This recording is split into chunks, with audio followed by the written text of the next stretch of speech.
This is the moment we waited for. Everything you want is right here. We gon' give them what they came for. We gon' take it up from last year. Shoot 'em my shot, boy, I'm long range. Me and the team on the same thing. Stayed down, never switched up. Only thing changed was the game. I'm in the zone now. Nothing can change what we on now. When I pull up, know it's going down. Foot on the gas, ain't no slowing down. Aiming for greatness, no settling. What up, what up, what up? It's your boy Phil, all caps, and I'm chilling with my co-host, Mr. Diehard Eru from the Diehard Knicks podcast right there with the stunner shades. Got to make sure that the freaks come out at night, blocking all the haters, all right? And no, that is not Mr. Guard Up Knicks Apollo, all right? That is a stockier, stronger version of my guy Apollo up in the top right. Apollo will be joining us in a little bit, but this is one of my favorites. This is my boy Swanee. You guys might have seen him earlier in the season or last season. He kind of disappears whenever he wants, and then he just magicians himself back into the Knicks content space. So he was gone for a while, and then we were in a space earlier just talking Knicks and our guys Brutus's space.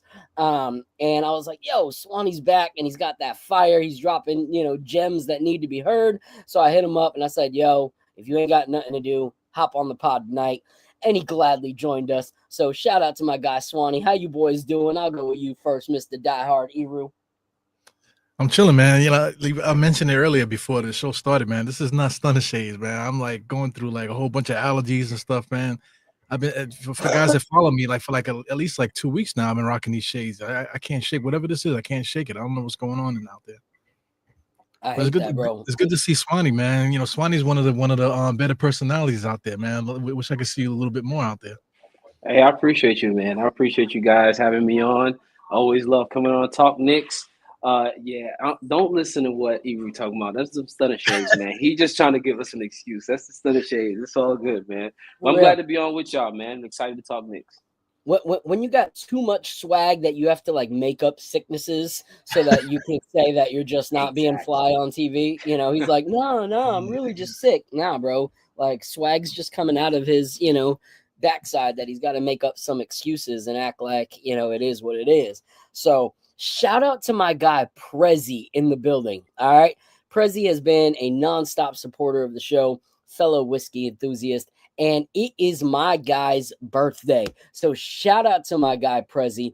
If I had a Justin Bieber type voice, I would drop the happy birthday for you right now. But I don't, so I won't. I'll save everybody on that.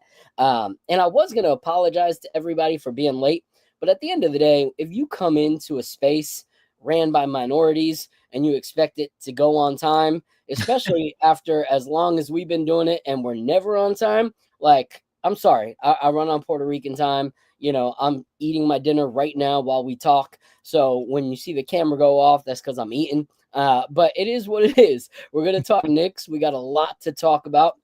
Shout out to everyone in the building right now. We got Walter Blackman. Appreciate you being here. Prezi, my guy, the moderator of all moderators, and Genius Takes the other night. My guy, Fritz. We got Prezi, the birthday boy. Gotta show love. We got my guy, Andios NYK, one of my favorites. True family support. Appreciate all you guys in the building. If you guys can, hit that like button, hit that subscribe button, and if you can, give us a little retweet on Twitter. There's so much content going on right now that you never know who's going live, who's doing what, and we've been a little bit inconsistent with just life happening, so we apologize for that, but we do want to be a little more consistent, and your guys' love and support allows that to happen. So if you can, hit that like button, hit that subscribe button. But yeah, let's talk Knicks, guys, because there's a lot of topics and I don't want to go crazy late tonight. Shout out to my guy Sherwin. Appreciate you so much being here. Let's talk Knicks. Let's have a little bit of drama back and forth, like I know we will with the chat. There will be open panel for anyone that wants to hop up at the end. But yes, Prezi said it best. Hulk smash that like button. Don't just tap it. Don't just gently hit the space bar. Like, go and smash that. Let everybody know what is up. Life be lifing. I agree with you, JT Riddick. Appreciate you so much for being here. But let's talk, guys. Let's go first with the topic that I think is fair to talk about. You know, a lot of people talk about like, yo, you can't really be talking about, you know, where we're at, you know, in October of a season, in November of a season, in December of a season, in January. You know, it's always a little bit of a, all right, when it's convenient, let's push those months back on when we can talk about, you know, what really matters with teams and contention. But I feel like we are entering into March. If we can't have the conversations now, then let's grow up, get off of, you know, the YouTube and make excuses elsewhere, because it's time to be real about it. So where are we right now, guys? You know, like in your thoughts, going before the season, we made the changes that needed to be made. We brought in McHale. Some people thought that was an overpay. Some people were like, whatever, we're win now mode. It's a good move. Then we got Cat, you know, OG got the big bag. Precious came back. On paper, it looked like, yo, this is the team that's going to give the Celtics the headaches. Like, we are going to cause the Celtics to have some issues this season. And then here we are, 0-7 versus the teams that matter most. The Cavs, the Celtics, and OKC. We got guys like Big Perk that have been rocking with us, like hard. Like Big Perk jumped ship on everybody else last year and said, yo, nope, this is my Knicks. Recently having conversations saying there's a difference between contenders and those who are playing contenders. And the Knicks are playing contender. So I'm going to throw it to you guys before I give my take on what you guys think. But I want to give a shout out to the queen, Miss Ebony, the queen of KOT in the building. Appreciate you so much. You definitely got to come and drop some bars later on in the open panel. My guy D-Block's in the building, one of the most supportive guys I know. Thank you so much. But let's go. You know, let's go first with you, Eru. Where do you think we are in this, you know, category? Are we actually contenders that are just underperforming, or is Big Perk right? Is there just categories and we're just not in that top tier? We're not in that top tier. I mean, not even the 0-7. You know, regular teams we have trouble beating every single night. Like we just finished playing a couple teams that we should beat. You know, Philadelphia was having their problems, but we almost lost that game. And then there was the Bulls game the other day. You know, the kid from Australia got 16 rebounds. It's like what are we doing? The wing stop situation, just on how we approach games, how we attack games. I feel like, you know, Tom Thibodeau has a cookie cutter setup for defense, cookie cutter setup for offense, and it doesn't matter who we play, we still approach the game the same way. And I just think that's not working. To double down on, you know, stuff that people are saying, Kendrick Perkins, you know, he's on the national media and stuff, but what took my heart, but just like I totally agree with him, is Kazim on 7 p.m. in Brooklyn. He was they were talking about it, you know, kind of like candidly a little bit, but he just threw it out there. He was like, yo, when we got you know, signed OG and then we went and got Mikal Bridges, like we thought that we were gonna do something, but just the rebounding, you know, the defense that we thought they were gonna have, you know, it's just the game plan. Everything is just not working the way that we envision it in our minds, you know. And not for nothing, as soon as we got OG and then we signed Mikal, right off the bat for me is rebounding. You know, we can't rebound. So like, what happened to the bully ball? You know, I feel like the Knicks did too much. You know, like we had an identity last year. Last year we played defense. It was bully ball, scrapping, and stuff like that. This year it's more like we have to get our offense going in order for anything else to work. You know, and that's frustrating for me every single night. And then like guys are getting strays. You know, I'm getting a little long-winded, but guys are getting strays. Like say like Brunson's being attacked because of his defense. Cat is being attacked because of his defense. You know, but at the same time, you know, on offense too, Brunson is you know, he's getting killed for going one-on-one too much and not passing the ball to Cat and this and the other. But when the game is on the line and stuff, the ball ends up being in guys like Precious hands and stuff like that. So then Brunson has to shoot it. Nobody else wants to shoot it. Like against Philadelphia the other night, guys took 2 dribbles and then was looking, oh, I ain't got it. Here you go, you try. You know, we can't win like that. But we are, you know. So our record says one thing, but our play night in, night out says a whole different thing. And I just think from the get-go that we were optimistic, but I think the Knicks might have done too much, man. You know, I was a little bit too long-winded. No. Take it to who? Like who you upsetting? I don't Hebrew care. is a beast. But you had some great points, bro. A lot of people are like, oh, you feel this way because we're 0-7 against the teams, and like you can't really put too much stock in that. But it's like, here's two things. We can put stock in the 0-7 because a lot of the reasons we made these trades, and everybody in the league knows it, including the Boston Celtics, was because we wanted to structure our team to be able to contend against the Boston Celtics. And contention is what I would be okay with. But it's not contention.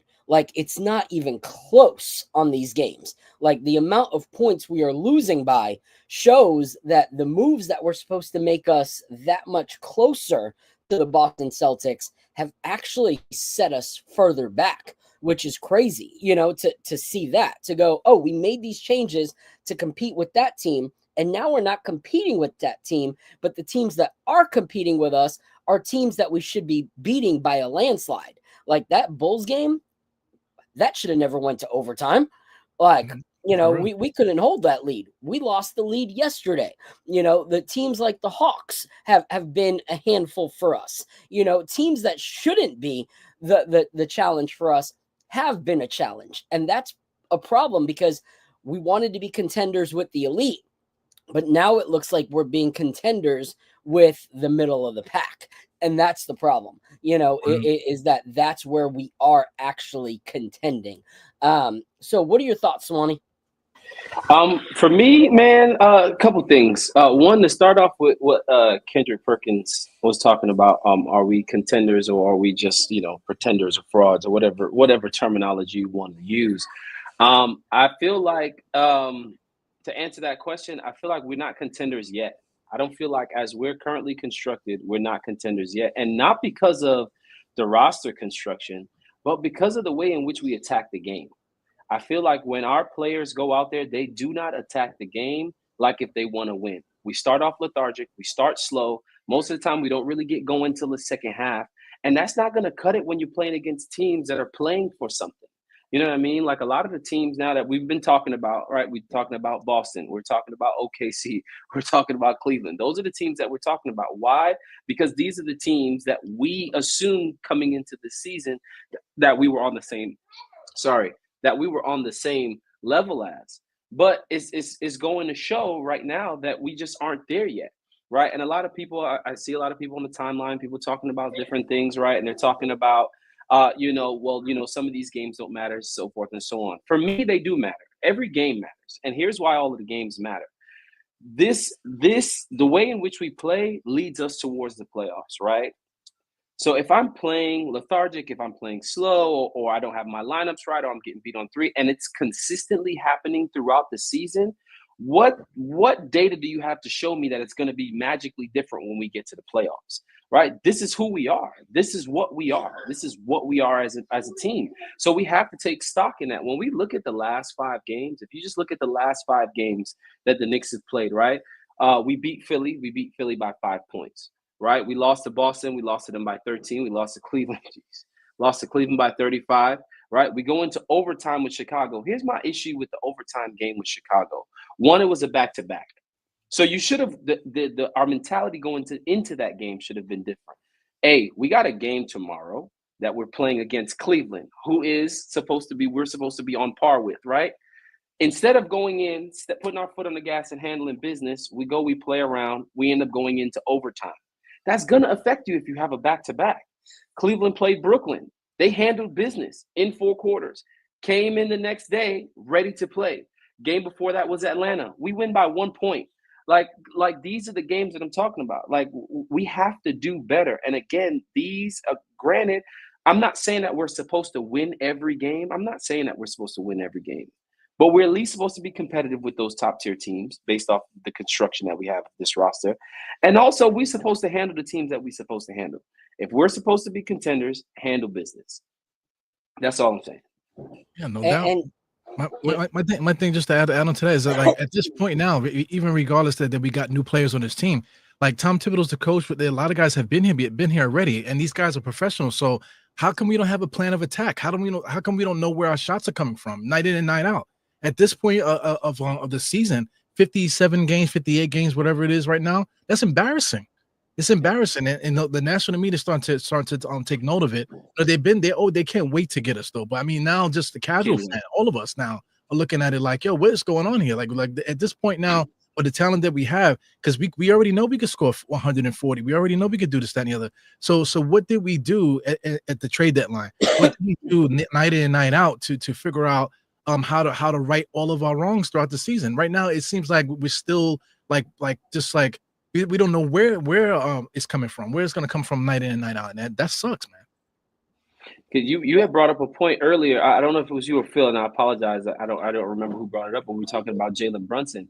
One of the things that makes me nervous is when we put this much pressure on Jalen Brunson, like he's carrying this much load right now. When it comes down to crunch time and when it comes down to playoff time, and we continue to put that pressure on him, it's going to be easy to scheme against us, because I know I'm leaving Josh Hart wide open. Mikal's too scared to go to the rim, right? He's too scared to take the ball in. Precious is not a threat, whether on ball, off ball, and neither is OG Anunoby. So right now, it's easy to scheme against us if we know that our main scorer of the ball, or our main person, is going to be Jalen Brunson. When you come to a playoff mindset, it changes the game, right? Now I'm scheming for you for the next however many ever games. I know what the game plan is, and it's going to be harder for us to play and to win games like that. Yeah, man. Yeah, and to some great points that you guys had. For me, hearing a lot of people talk about, well, the team's got to get some time to get used to each other, this, that, whatever. It's like, how many months can we use that excuse? Like, if we look at it, OG and Brunson and Hart have all been playing together. Like, we got really sold on the Jalen Brunson, Mikal Bridges, history together, how they've played together, so we were pitched that like, oh, it's going to be, the Villanova boys, just like it was with Dante, so now we're acting like, oh, well, they haven't played together in forever. It's like, well, that was one of your pitches, was that it wouldn't disrupt the continuity because they knew how to play together. But now that it's not working the way that we expected it to, now we got to give it time. That doesn't make sense to me. And then when you look, you go, okay, the OG Precious minutes, they've played together. Precious has played with these guys, so there's enough players who have played together. Mikal and Payne, they've played together. McBride's been there for a hot minute, so there's enough of our guys who have actually played together that's not an excuse, because when you look at teams like the Hawks that have added new talent, they look better this year than they have, in previous years. And they have a lot of new talent, a lot of new pieces that didn't play together before, and so it's working in other teams. So we can't really use that as an excuse. Second, one thing you guys talked about was how many dribbles, a player ends up, having when they get the ball. And I was watching something crazy earlier talking about just players talking about Kyrie Irving and the craziness of Kyrie. And a lot of them were like, yo, it's just crazy to see that it typically takes him on average 3 dribbles before the ball's in the basket, or before he's got the perfect assist. And I know that's not Jalen Brunson's, way of playing, but when our point guard, we understand that. But when it's multiple people needing to put the ball on the floor that many times, I like Precious Achiuwa. I don't need 8 dribbles from Precious Achiuwa. Like, he's not my guy that should be dribbling. I don't need, 8 dribbles from this guy and that guy when Jalen Brunson's on the floor. Like, that should only happen because Jalen Brunson's not on the floor and you don't have someone that's actually facilitating and making the things happen. So one of the things that, shout out to Sherwin, because sometimes we agree, sometimes we definitely don't. But he said here, I love what Cat does on offense, on the offensive end. I hate what he does defensively. I don't hate Jalen Brunson's defense. He tries, but Cat's looking lazy on defense. And so we have a lot of things that are happening and a lot of flaws, including the defense. But on the offense, it sucks to know that we are so good offensively when the effort is there. But like Swan said, there are so many times in the game where it looks like these guys just came off a freaking flight from Japan, and that's why they're so jet lagged and exhausted. Yet they had 3 days off, and then you have some people justifying it. Well, they haven't played in 3 days. Like, how many times are you going to use an excuse that it's because they played too much, or they're too exhausted because they haven't played? They drinking too much of the orange sauce, man. Too much of this stuff, I guess, man. It's like, ridiculous. What are they doing on the days off? So that's a good point on the contention stuff. All right. But just to add, man, it's a professional basketball team. Like these guys, they playing like they're in the YMCA. And like just for me, for one, like say like in that Philly game, they ran a couple plays for Maxey to around screens and send them straight down to the basket. I'm looking at the thing like I almost turned the game off because it's like when did the Knicks do that? Why can't Mikal Bridges go across 2 screens and send him straight down to the basket? Because he has a good first step. He can get to the basket. He just can't create to get to the basket. So if you can at least give him an avenue to get there, then he can do something. Where is our manufactured points on this team? That's was really frustrating for me at this point, because I mean, we're not last year. Julius Randle's not there to create his own shot on one side. Him and Brunson taking turns back and forth. We don't have DiVincenzo who just it has a torch. It's a different team. We don't have a Hartenstein that understands the play is broken. Let me do something. You know what I'm saying? We don't have that luxury with this group, man. So Tom Thibodeau, he has to fix it. He doesn't have last year's team. It's not you can't just go out there cookie cutter and just stand there and then just be upset. RJ's not out there anymore. RJ, these guys are not there. It's like, when are you going to do something? Instead of just, it's just frustrating, man. It's very frustrating because it's like, on paper, like if you just look paper wise going into this season, like, this should have blown last year's squad out of the water. Like, out of the water. On paper, it should have been thrown. But when you look, a lot of these players, had different kind of offensive structure where they were at, or defensive structure. It's weird. And we're going to talk about Tibbs a little down in the show.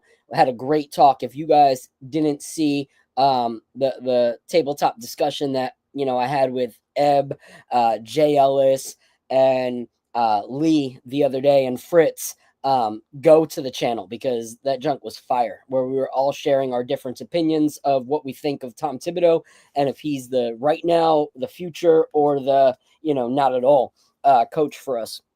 But the problem to me is that we haven't figured out how to get everybody's skill sets to work to make this team work. Like, everyone's got their own skill sets, but how do all these pieces come together to actually work in relation to each other to make us that team that we need to be?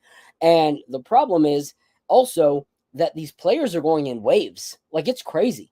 Like, to see some of the crazy star-studded games that Karl Anthony Towns has had, and then some of the subpar games where you're just like, bro, what are you, like, where are you? Like, why is it you or JB this game? We need it to be you and JB, And then some games where Mikal's putting up 25 to 30. Then there's games where he's putting up 6, and you're just like, all right, what is happening?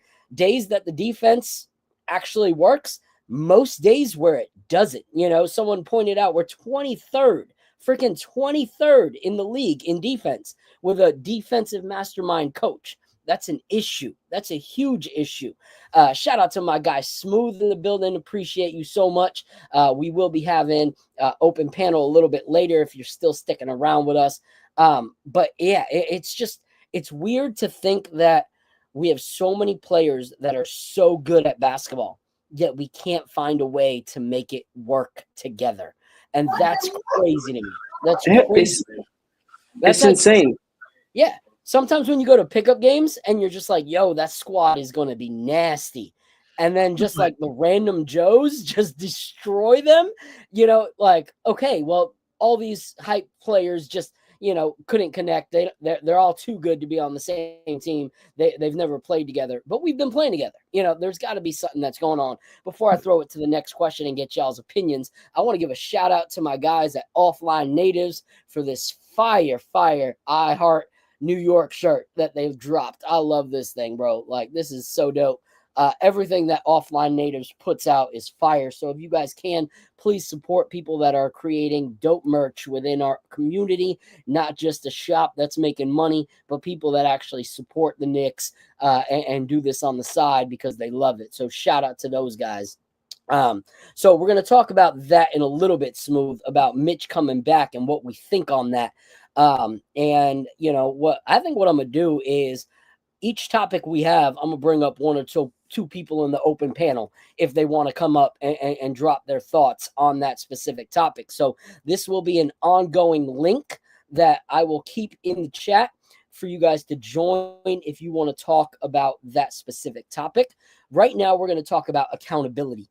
All right. So one thing I've always liked is last season when Brunson would drop the ball in a game, he would go into that post game, and his post games would be a little bit different than like those of Julius Randle or even RJ Barrett at times, where they were looking at like what all is the problem instead of how was I the problem. And I feel like that's what makes a team better is when they go, how am I the problem? Like, forget what everyone else did. They need to look at, themselves introspectively as well. But here's where I was the issue. And Brunson's been good at that. But it's getting to a point where I'm like, okay, I've heard this, though. What's going to change? When are we going to see this change from the team? So on the last Roommates podcast, he was quoted saying the amount of times we've been embarrassed on national television, it is an issue, and that should definitely be a wake-up call. And it should be. Like, it should be. But why did it have to get to 0-7 to be a wake-up call? Like, shouldn't 0-3 national broadcast big games been a wake-up call? Shouldn't 0-4? Shouldn't 0-5? 0-6? No. Now 0-7. Okay, now it's a wake-up call. When we've pretty much played all the games that we're going to play against the Celtics until the playoffs, now it's a wake-up call. So what are your guys' thoughts on that? I'll throw that over to you first, Swan, because I did it with Eru last, and then Eru will go after. Here's that link in the open panel. If anyone wants to talk about the accountability that, what was talked about on that pod and what should we really be seeing and should it have taken this long? Swanee. So when it comes to the accountability piece, man, and I agree with a lot of the sentiments that you just had. I feel like a lot of what they say, they're so well media trained that they say all the right things. My issue is it's being said, but there's no action behind what's being said, right? I've heard in several press conferences or post-game interviews with the media or whatever, Josh Hart says he talks about egos. He mentioned that a couple different times. He talked about egos. I've heard several players talk about communication, lack of communication, both on the defensive end and the offensive side of the ball. Right? I've heard them. I've also noticed that who is the person that's actually holding the rest of the team accountable? Who is that guy in the locker room that's holding people accountable? And I feel like this team doesn't really have that. We have everyone who's saying the right thing. But who is the person that's like, okay, let's stop playing around? Who's actually like, it's time to get this thing together. It's time to like actually blah, blah, blah, whatever the case is. But I feel like we don't have that with this team because everybody's so buddy. Everybody's so like, these are my friends, these are my guys, whatever the case is. There is nobody that's actually holding someone accountable. And I may be wrong, but from what we can see with this team, it doesn't look like there's anybody that's holding anyone accountable, right? We was told the first benchmark was 20 games, right? That was our first benchmark. Hey, let's see what's going on with the team. That's going to be 20 games. Then the goalpost moved. Hey, it's going to be 50 games. Now I'm hearing, okay, it's going to be the playoffs. When are we going to actually hold ourselves accountable and make sure that we're sticking to what we're actually saying, right? Just like you said, I didn't watch the actual podcast. I did see the clip on the timeline about what Jalen talked about with it being an embarrassment. But After that first ass whooping that we got, it should have been an embarrassment from there. Like, it shouldn't take us going 0-7 down versus the top 3 teams in the league, where now all of the media pundits and everybody's talking about it, for it to be an embarrassment. Like, there should already be a sense of pride with this team and say, yo, we've lost to Boston once, we've lost to Cleveland once, we've lost to OKC, who we were up against, mind you. We were up, they came back and beat us. And go from there. You know what I'm saying? So I feel like there is no accountability. I don't feel like there's anybody actually holding the team accountable. And they need to start, like, just stop saying the right things and actually play ball. Yeah. You know, I think that's a great observation. Because one thing that we talked about when there was, you know, the Julius Randle issues was who's holding him accountable? Who's holding him accountable? You know, and so now we move past, and it's same thing. You know, like, where is the accountability? Where is the, you know, like, things need to change? And if there's no accountability from the front office down to the coach, and there's no accountability from the coach down to the player, then we're just leaving it from player to player for accountability. And I'm not so sure that's ever going to fully work itself out. Is players being fully accountable for each other, you know, because at the end of the day, you can push each other, you know, but very seldom, especially in this league now, do you see a player that actually, like, cares less about being buddy with everybody than he does actually going out there and winning. You know, like, if you look at any player, whether they liked him or not, they all said, even though he was a jerk, Michael Jordan was a jerk because he knew that he wanted us to be better and that we needed to be better. And whether we liked him or not, at the end of it, we were better basketball players because of how he treated us and how he held us accountable. Eru, my bad. I know you're about to go, but to answer JT Riddick's question, he's saying, when y'all say hold accountable, what exactly are you looking for? For instance, they talked about communication on the court, right? If when you're holding yourself accountable, if I said at game 5 we have an issue with communication, and then I'm saying the same thing at game 30 that we have an issue with communication, that means that is not being addressed.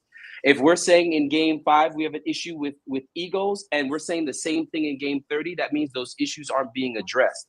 When we say holding the team accountable or holding the players accountable, making sure that people understand what's happening and that we need to actually fix it. If communication is a problem, someone needs to step up and say, we need to start talking.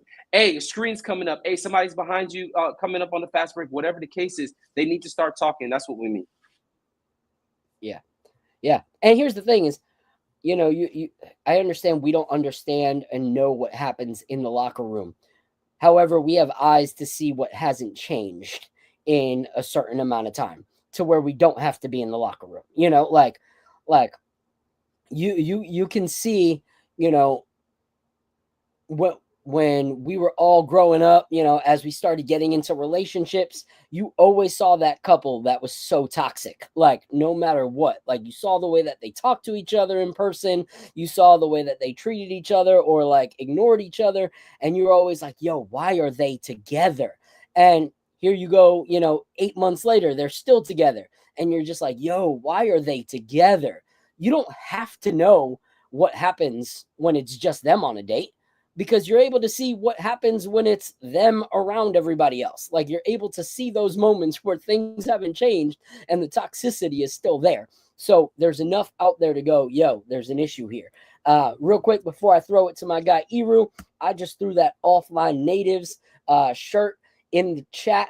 Support them, pick up a shirt, give them love, give them support. If you guys can, drop us a, you know, buy us a coffee at the top right there. Grab your phone, scan that. That allows you to just buy us something, you know, a little bit of a donation so that YouTube doesn't take it. If YouTube's what works best, we do accept super chats. It helps us keep going. It helps us be able to put in more time and more effort into these shows as we got mouths to feed.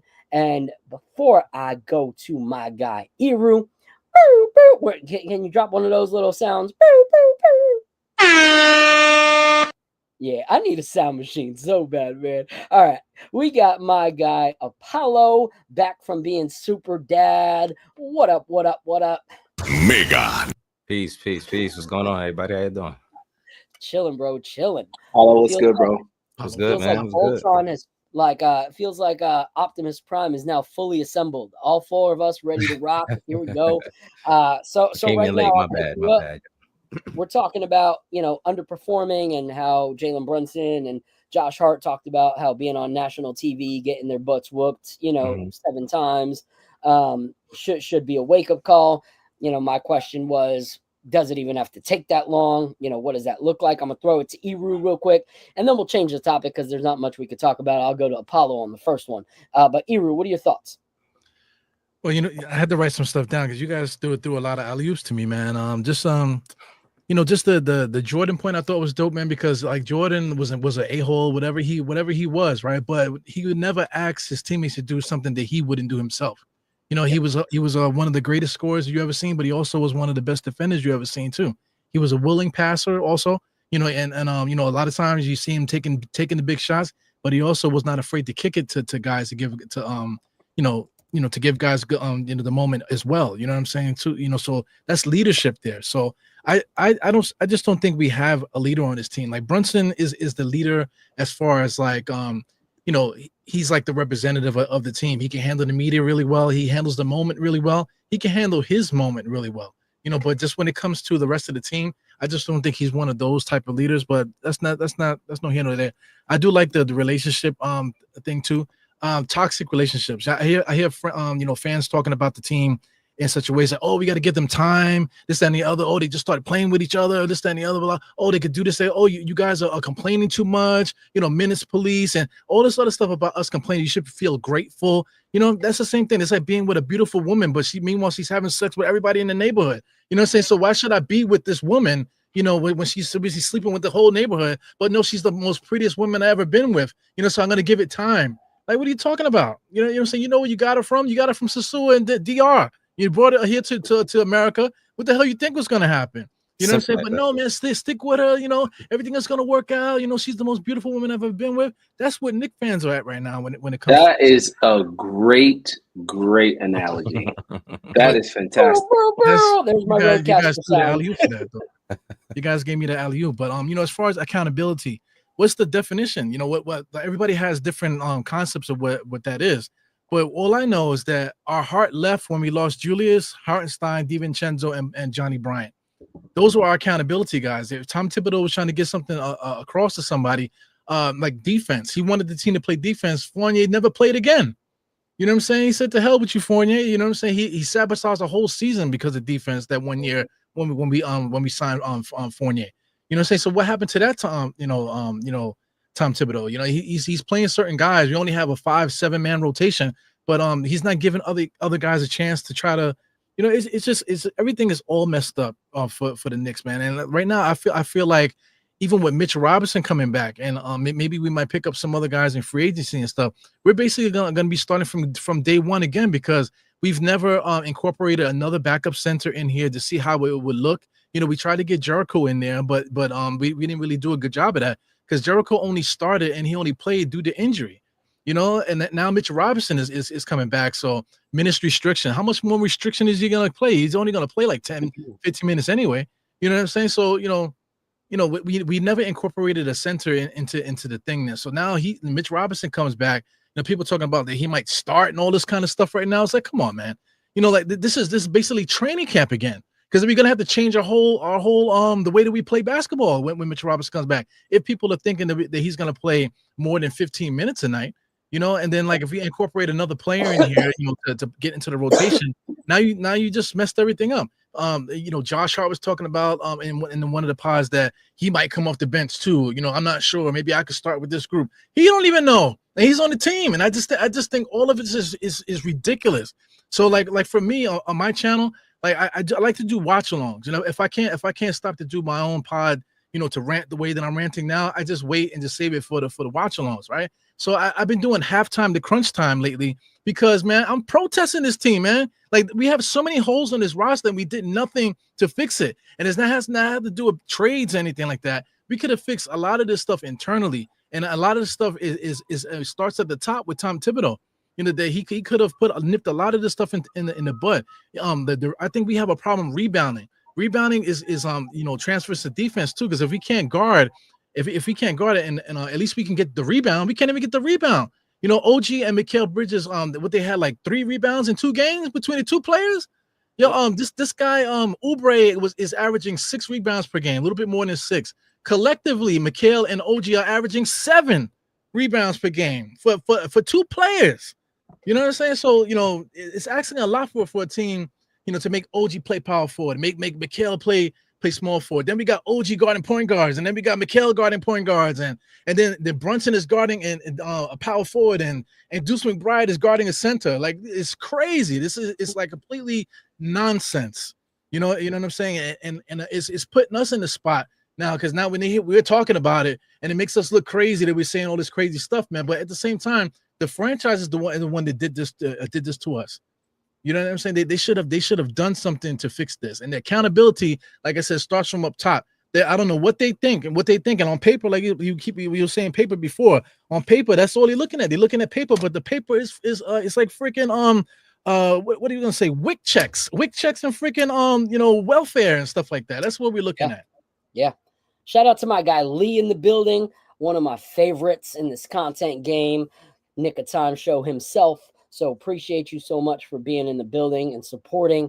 I'm gonna be honest, guys. You know, with this accountability thing, I think the front office needs to take accountability. Okay, and that's where it's got to start, because they've done some amazing things, and I give them their flowers for that. They've done some great things, some surprising things. But when you revolve your starting lineup and you exchange one guy who doesn't play defense for another guy who doesn't play defense in Randall and Cat, you have to make sure that the holes are still met and filled. At least when Julius Randle was here, he wasn't a great defender, but we still either had Mitch or Hartenstein to make sure that we could still defensively hold our own. Okay? We've put all the pressure of our defense on 2 wings when our point guard and shooting guard are not great defenders, and our center is a poor defender. And so you've put all this pressure on just the wings to make up for all the deficiencies. At least it was somewhat balanced when Julius Randle was here. You had a point guard who struggled defensively, but then you had Dante DiVincenzo, who was actually really good defensively when he put in the effort. And then you had Julius Randle, who was mediocre at best, but you had OG Anunoby, who was solid as can be last season. But then you also had Hartenstein or Mitch that were able to protect either the paint or the pick and roll. So it was balanced, but it's not balanced here. So as soon as we went and we got Cat, and we realized that Mitchell Robinson was not going to be available for a good portion of the season, that should have been on the front office immediately to start making whatever changes needed to be made. Not to play Russian roulette and see if it could still work. And we're going to talk about that because I was going to talk about the 76ers game, but honestly, I don't think there's any freaking reason to talk about it. It wasn't an impressive win by any means of the word. It should have never gone to, the lengths of closeness that it did. But let's talk about that, okay? Because one thing that kind of frustrates me, and we're going to talk about Mitchell Robinson at this point, but one thing that frustrates me is that when talking about the games that we've lost and being 0-7 versus these elite teams, Tom Thibodeau had the cojones to say that, what do you expect when we have not had our starting center for the whole season? So you are telling me that from the get-go, Tom Thibodeau in the front office did not plan on Cat being a substantial fill-in to actually play the 5 for the season.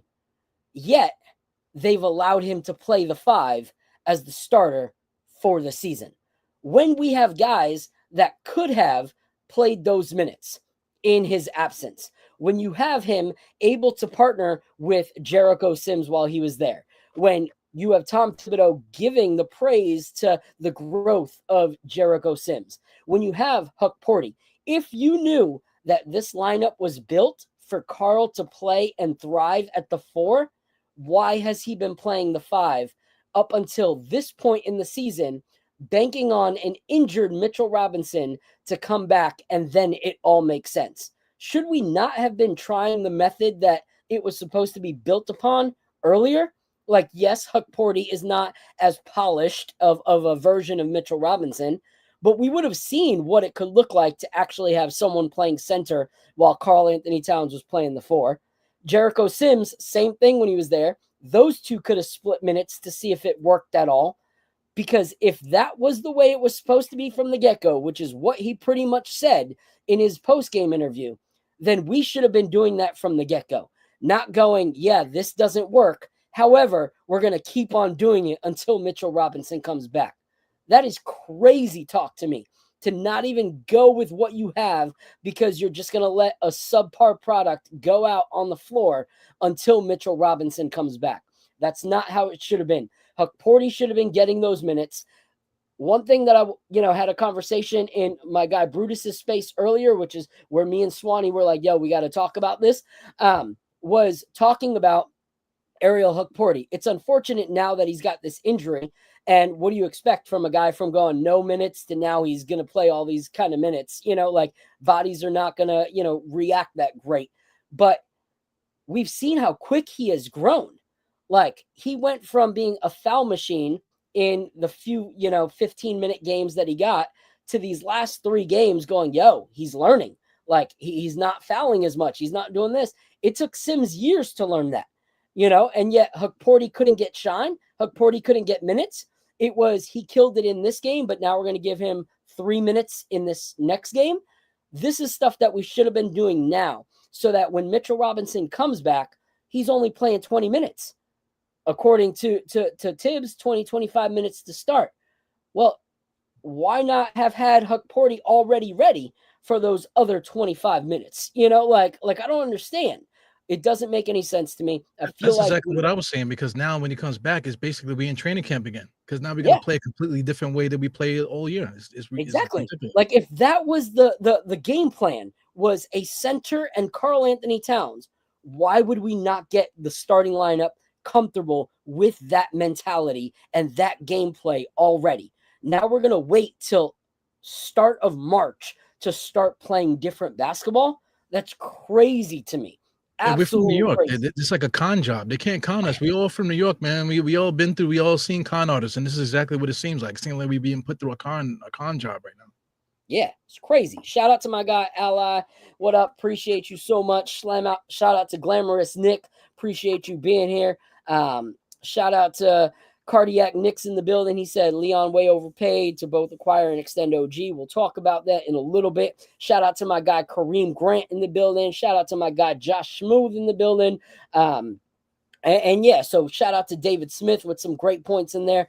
I'm going to throw it to Apollo since he hasn't been able to, chop it up yet. Shout out to my guy Ron, the soulful voice of Knicks content creation, for all those that want to know their Knicks, but also feel like they're listening to Baby Making Hour while they listen to the Still Knicks fans. So shout out to him for that.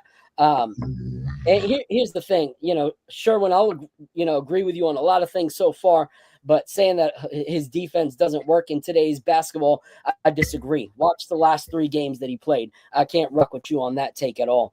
He's a lot faster on his feet than even Mitch is. He's been able to defend the paint. If the whole thing is that, you have a paint defender there so that our wings don't have to be running out, and that's where the drop coverage would work, he would have worked perfect with that if Karl Anthony Towns was actually playing the 4. And then if Huck Porty had received more burn early in the season, I can only wonder where his development would be right now. Shout out to Glamorous Nick, because that is the truth. Like, you can't expect players to not get shine and get better. And you know what the crazy thing is that he has. This is a player that you can see has been doing things in practice because he hasn't gotten any time on the court till recently. And now we have to go 4 to 6 weeks without him when he's actually making an impact. So, Apollo, what are your thoughts, bro? I mean, now, first of all, what's going on, everybody? Good to see you guys. Miss you guys. What up? What up? What's going on, Swanee? What's going on, my guy?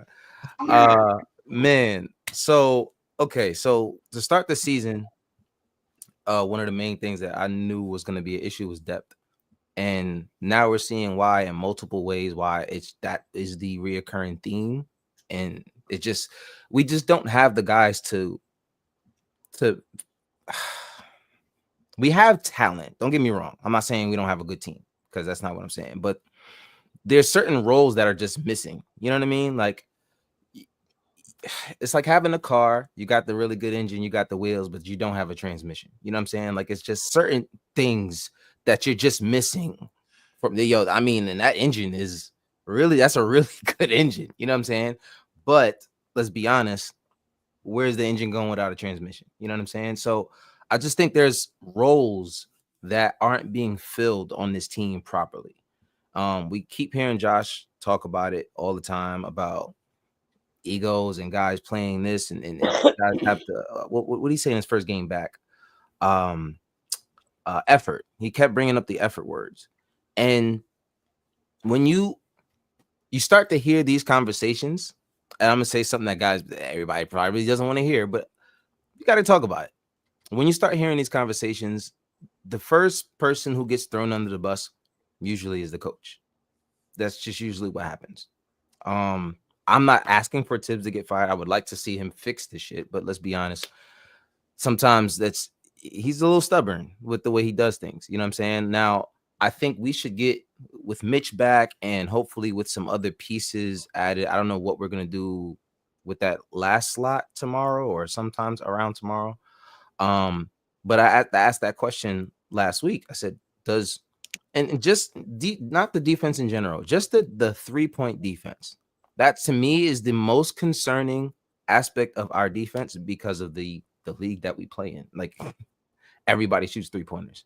So I understand protecting the paint, but then when I see things like Cat in a drop coverage on Porzingis, it's kind of like it throws me the hell off. You know what I'm saying? Like, I don't understand why these things are still happening. So I just think that there are positions and roles that need to be filled because Cat should not be playing the 5. He just should not be playing the 5. There's no other way to say that. And it's not to say that he's a bad player. He's just not a 5.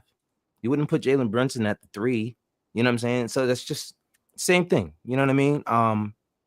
So I think there is so much going on right now that it's hard to pinpoint any one thing that's not working. I think it's a jambalaya of a lot of shit that's just not working. So I would like to see these guys get healthy. I want to see Mitch get back because I want to see how he helps our 3-point defense in particular. Because to me, I don't think we're beating anybody in the league. We're struggling against the Bulls. Like you said, the last night we were up 18, and then what the hell? Why are we down to the wire with this team that doesn't have Joel Embiid? You know what I'm saying? So, there's just a lot that doesn't make sense to me, and when I watch it, and I think that I don't want to put too much pressure on Mitch when he does get back, because like Eru said, how many minutes is this guy going to play? How much? In order for him to completely change our defense, he has to play at least 25 to 30 minutes a game. And is he going to do that right away? No, I don't see him doing that. I don't know how long it'll be before he's able to do that, but I don't even think it's fair to put that much pressure on him to save this team. You know what I'm saying? I think there are other ways that you can save this team. You could have saved this team before the deadline. So we're kind of like stuck with this team. You kind of hope that Mitch comes back and helps somewhat with the defense, because at least what that does is it takes Cat out of a place where he's not effective at all. And that's just in the paint. I mean, outside of the rebounding, which he does well, I can give Cat that. I just see too many plays where he just doesn't make that extra step to get to a guy without blatantly fouling him. You know what I'm saying? But I mean, I'm sure I have much more to say, but I can't. It's too much right now. So Yeah. Well, That's let me go through real quick. I'm going to debunk a few things that I starred here in the panel's takes because I love how plugged in our panel is. We thank you guys so much. Like, seriously, salute to you guys for being here. We got over 230 rocking with us right now, so we thank you for that. That really means a lot to us. Shout out to Building Blocks. You've been in the building since the last time I gave shout outs, and shout out to Wavy Edwards as well. Shout out to you guys for being here. But a few things I want to debunk are a few of these comments right here. So, Sherwin, Ariel Porty is a point defender like Drummond. Like Drummond. Here's the thing. He can be a paint defender like Drummond. You know why? Because Tom Thibodeau has coached this team, and they've built this team around him being a paint defender. Like, the whole reason that we're struggling right now, especially from three, is that we're playing a drop coverage without someone who can actually defend the paint in drop coverage. So we're playing a game without actually having the pieces that we need. Like, it's seriously like playing a game of Sorry, but not actually having any of the pegs to be able to play. You're just staring at a board and flipping cards, but you can't really do anything with the game because you don't have the pieces that it needs. So yes, he's a paint defender, and if he would have been playing alongside of Cat, he wouldn't have had to been jumping out because Cat would have been doing his job playing the four, and then we would have had our wings doing what they're supposed to be doing, playing their guys around the three-point line. But we're playing drop coverage without an actual center who can play drop coverage. So we're always a step behind. We're always getting eaten up. So yes, what he was there for was to be that guy. We just didn't utilize him. We just let him sit on the bench, collect dust, and go, man, if only we had a center that could play next to Karl Anthony Towns so that we didn't suck so much defensively. Like, yet we're looking at two guys who could have been playing in that time. Do they have to be playing at Mitchell Robinson's potential? No, but at their potential is still better than Mitchell Robinson's current potential because he's on the bench or he's not even with the team traveling at those times because he was home getting better. So there's that. Second, I agree with you, David Smith, on the first part here. Ball movement and at least 30 assists per game has been key to the Knicks' success. I've been saying that since last year. I've been saying, since my old morning coffee show days with my brother and that other guy, we've been, talking about, give me 30 assists and this Knicks team will be unstoppable. That's always been the recipe ever since last year for a Jalen Brunson style team. You said he doesn't need to score 30. No, he doesn't. But it's in those 30-point games in those 30 assist games that those 30 points come even easier for Jalen Brunson. And it makes it to where he gets his highest assist games, but also paired it really well with, the points that he put up there. So right here, the Knicks' Achilles heel is everyone stop with the blame Cat for everyone defense. It's true. It's not just a Cat thing. Cat has been great for us offensively. But at the end of the day, bad defense is bad defense. We'll call it out. But we'll also call out the front office for not doing anything about it. The coaching staff for not doing anything about it. You see Cat being a horrible 5, and you keep him at the 5 till March. That's just insane to me. And then right here, this has nothing to do with our Knicks, but I'm going to correlate it. Talking about how Boston got spanked by the Pistons. Yes and no. So I do want to say Boston lost that game, but they also did not have what's his name? Jaylen Brown. Which makes a difference. However, it also shows how good Detroit is and how we need to be careful because Detroit, though they didn't have Jaylen Brown, they still put a whooping to their butt, in that last quarter. Yet when we played them, they didn't have Drew Holiday or Kristaps Porzingis, not in this last game, but that one before it, and they spanked us even without two of their best players. So yes, Jaylen Brown wasn't there, but the Pistons still won. We had two players against Boston that they didn't have, and we got our butts whooped. So that shows that there's still levels to this as well. The last thing I'll say is my guy Prezi right here. Now I'm not on the fire Tibbs chain, but it's time. Is it time to have a new voice? We're going to go into the Tibbs category very soon. Once again, if you guys want to join the live chat, feel free. You can come up. You don't have to put on your camera if you don't feel comfortable with the camera. Hit that like button, hit that subscribe button, hit that retweet button. I'm going to throw it to you now, Swan. What are your thoughts on this whole center and defense and all that situation? So I feel like it started at the beginning of the season, right? First things first is the Mikal trade was rushed, right? It was rushed. There was no reason for them to rush to pay those 5 picks to get Mikal Bridges right out the way. I feel that was rushed, which put us in a bind. Right after that, we got the news that Mitch wasn't going to be able to come back for the season. Isaiah Hartenstein also did not sign. He ended up going to sign with OKC. So that put us in a real bind. So now we have to go out and find a big because we do not have a centers to start the season with. So now we have to go and try to pay to get a center. Cat was already on the radar. We go after Cat. We have to overpay for Cat as well.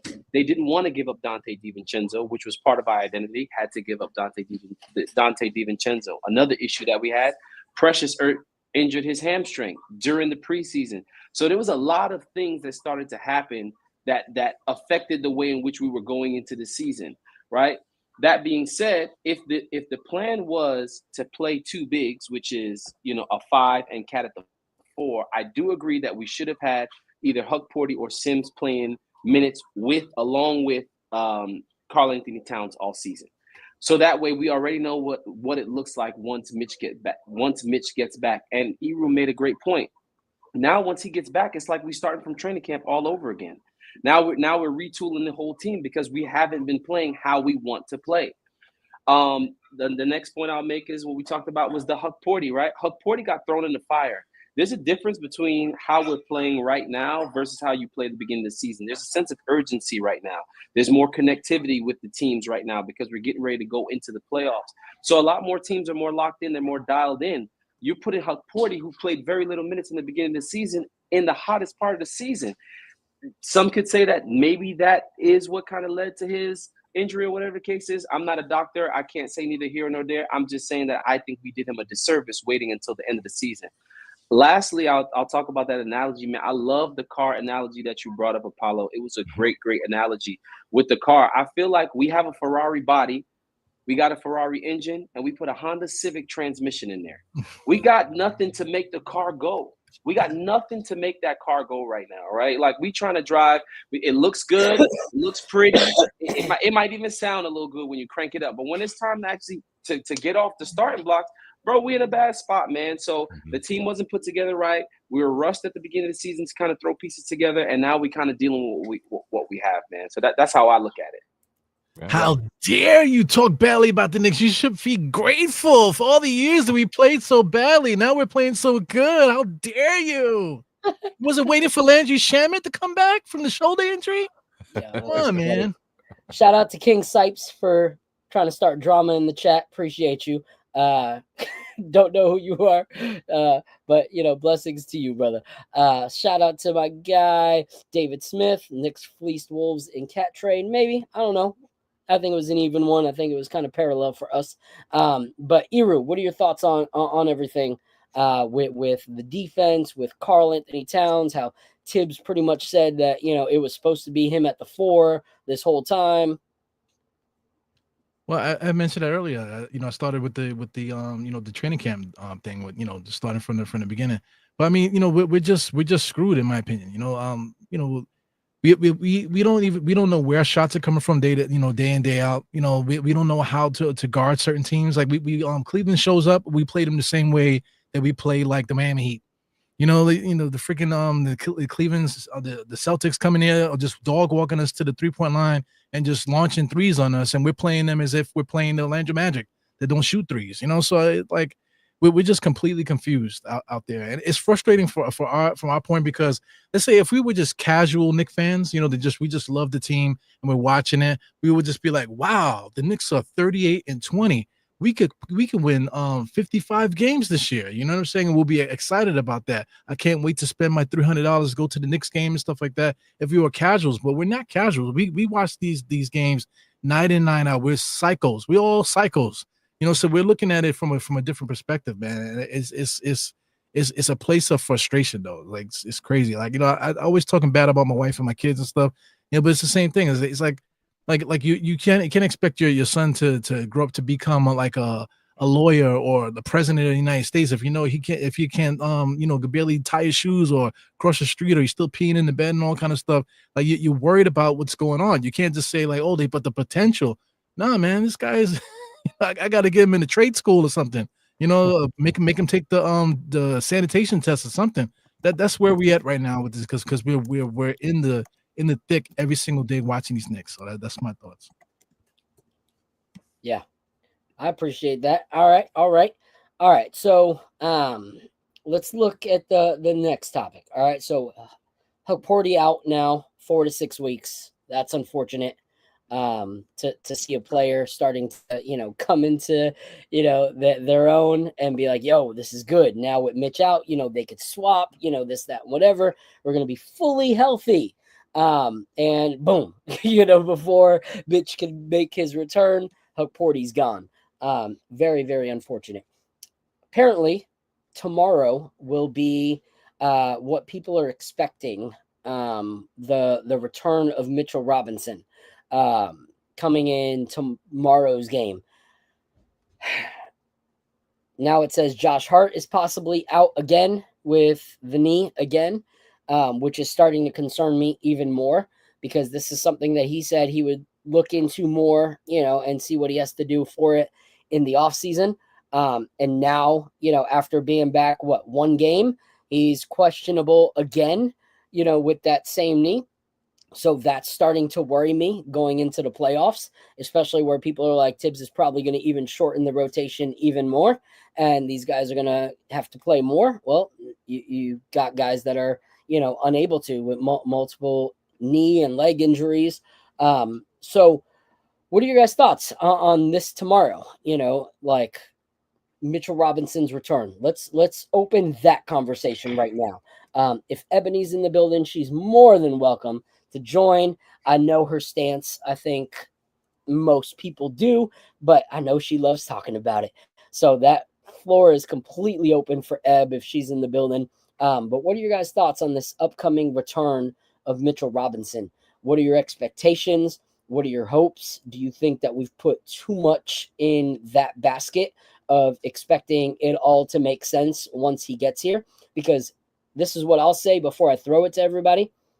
If Homeboy is making $13 million or 13.5 or whatever, maybe 14 this year, if we have seriously put all of our eggs in the basket of a player that makes 13.5 on our roster and who has been injured a lot of his career, then we have things backwards with some of the big contracts that we got, with some of the, you know, players that we actually have that are healthy.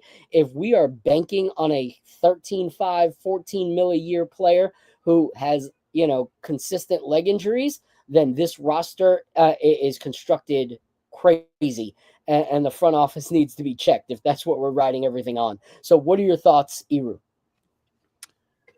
Oh yeah. The Knicks legit put the whole team on hold, waiting for Landry Shamet to come back from that shoulder injury.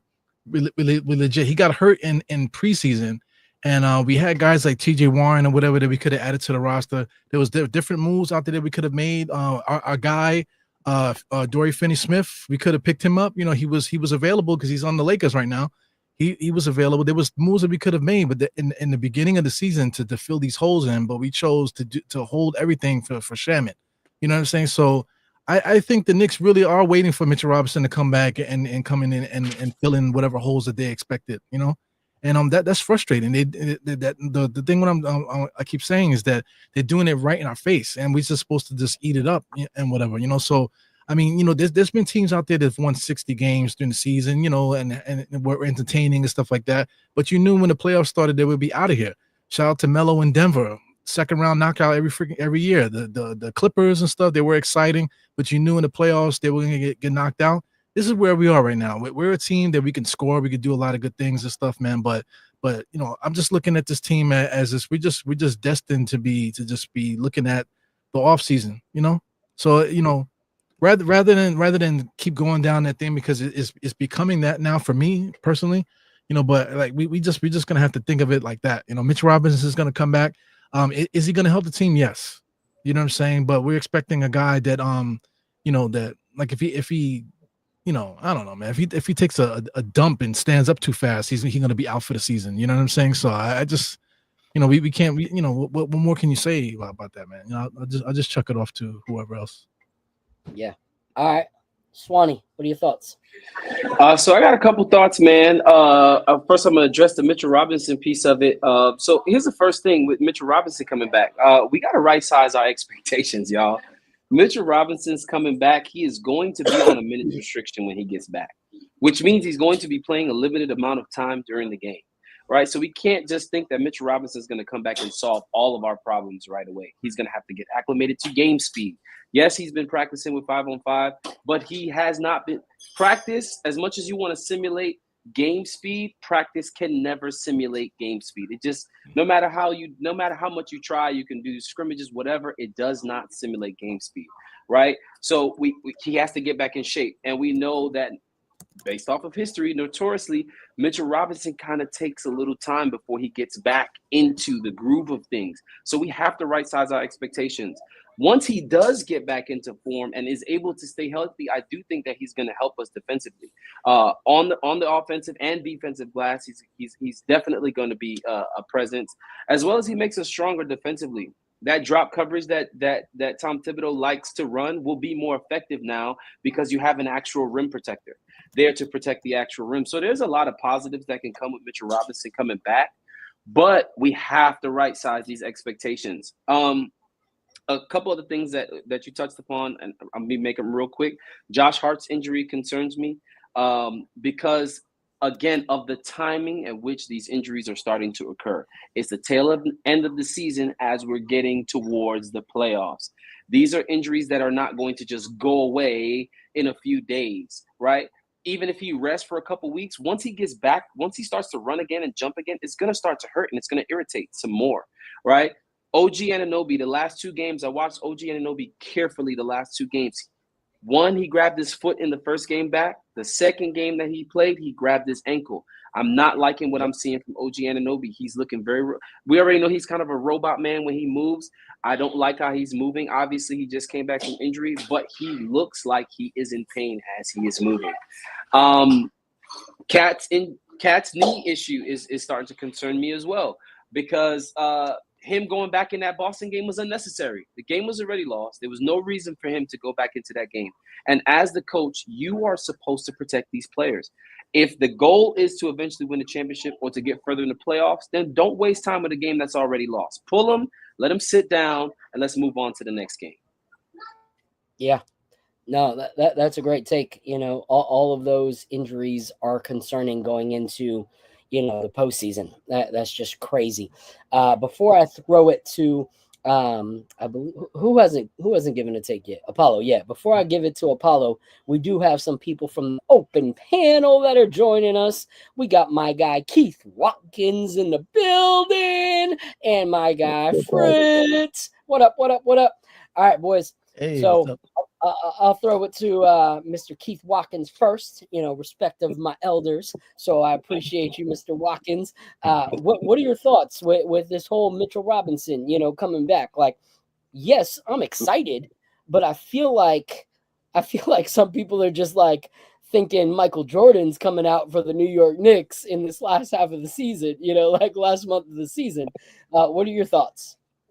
Well, I'm not going to put everything on Mitchell Robinson and like the panel. Everybody knows he's not going to come in and play 25, 30 minutes, nor do I think he should play 25 to 30 minutes really at any point unless it's game 7 of a playoff series. That's about the only time I would want to see him play in that kind of minutes, and that would be, like I said, in dire desperation.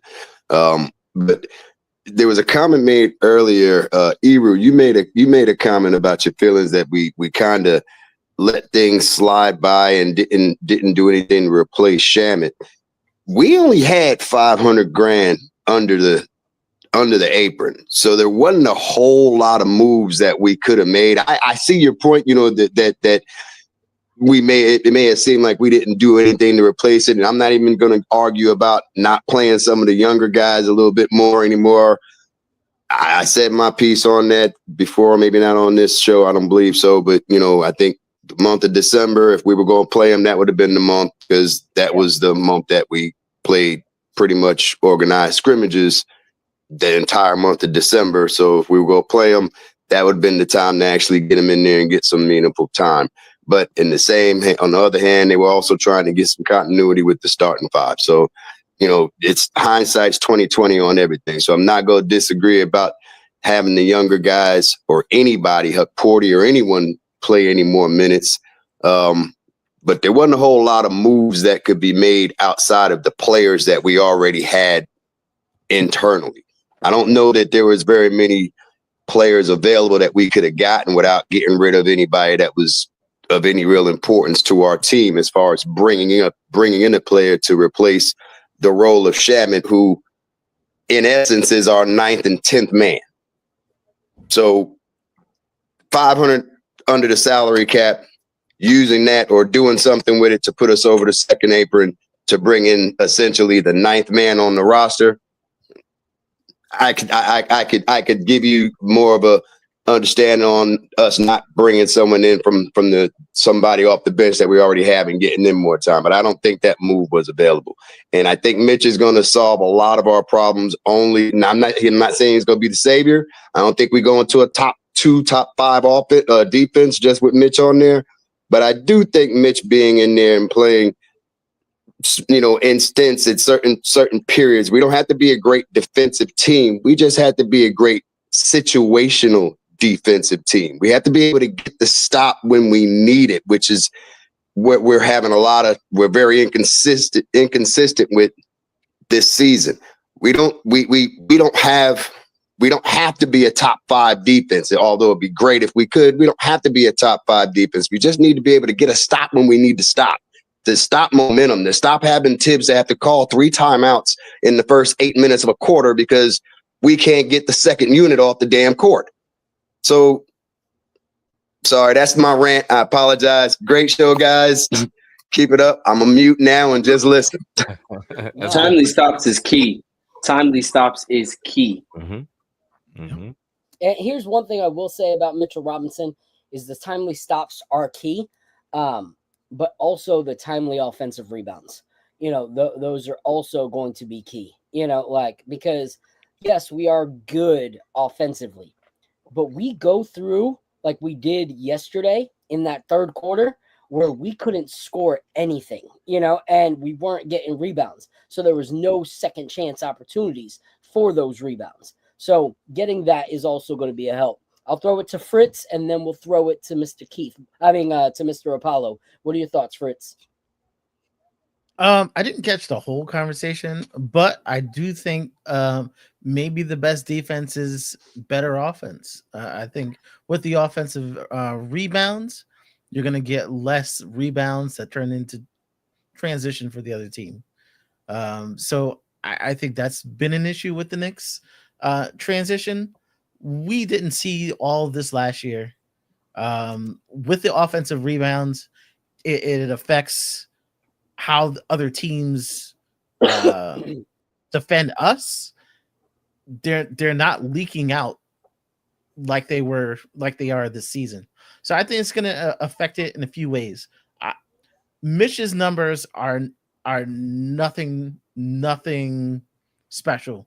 He has never, earlier in the podcast, he has never averaged double digits in anything. But literally, I looked through the numbers. Never double digit points, never double digits rebounds. But he brings a certain attitude to the team. He brings a certain energy to the team. I think a lot of us, when we look at the team, it's like, hey, they look sluggish tonight. Mitch always brings energy, and that's something that we'll look at the team and say, hey, that energy isn't going to be lacking. And I think if our wings could play more like themselves, it'll be a good thing. Yeah, I agree. I will say that Mitch has had double-digit rebound games, though. He has no. Seasons. Oh, got you. Okay.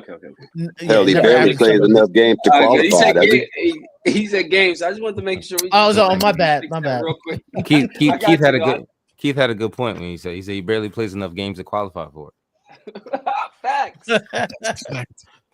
Which that should actually be, to his help, like if you only play a certain amount of games, Right. to be able to say, oh, he averaged double, digit rebounds. It's like, yeah, well, he played 14 games that season, but not even then did he average double digit rebounds. Mhm. But I think what he does bring is a little bit of that toughness that we have not seen, and especially on the defensive end. Like, we look He soft. alters a lot of shots. Yes. Yeah. Yes. Yeah, Yep. he alters a lot of shots. He's the kind of player that the way that he's built, even when you go in to make contact, with him, it can cause the shot to not happen the way that you expected, or to not be able to at least get the and one, which they seem to be able to get easily right now against us. So I think that will be very, very helpful in the end. Shout out to Sandman in the building. Appreciate you so much. Anthony, appreciate you for coming out. Who else is in the building? Ebony's in here. She's just talking right here. She said, Mitch gonna be fine. We're not asking him to make threes or turn around middies. Just be the Mitch he has been. Add some resistance. Yeah, no one's gonna ask him to shoot threes or middies. Like, can't even make free throws. So we ain't doing that. Apollo, what are your thoughts, bro? we just want him on the court. Yeah, exactly. Yeah. Basically, I mean, I can't say what's already anything I say has already been said. You know what I mean? At this point, regarding Mitch, I want to see what he can bring to the defense. But David just had so many comments. So it's not all 100% true, but the fact of the matter is that Mitch is a 50-50 guy. You know what I mean? 50% of the time, he's going to be exactly what you need on the court. And the other 50%, you got to get him off the court. Yeah. You know what I mean? 50% of the time,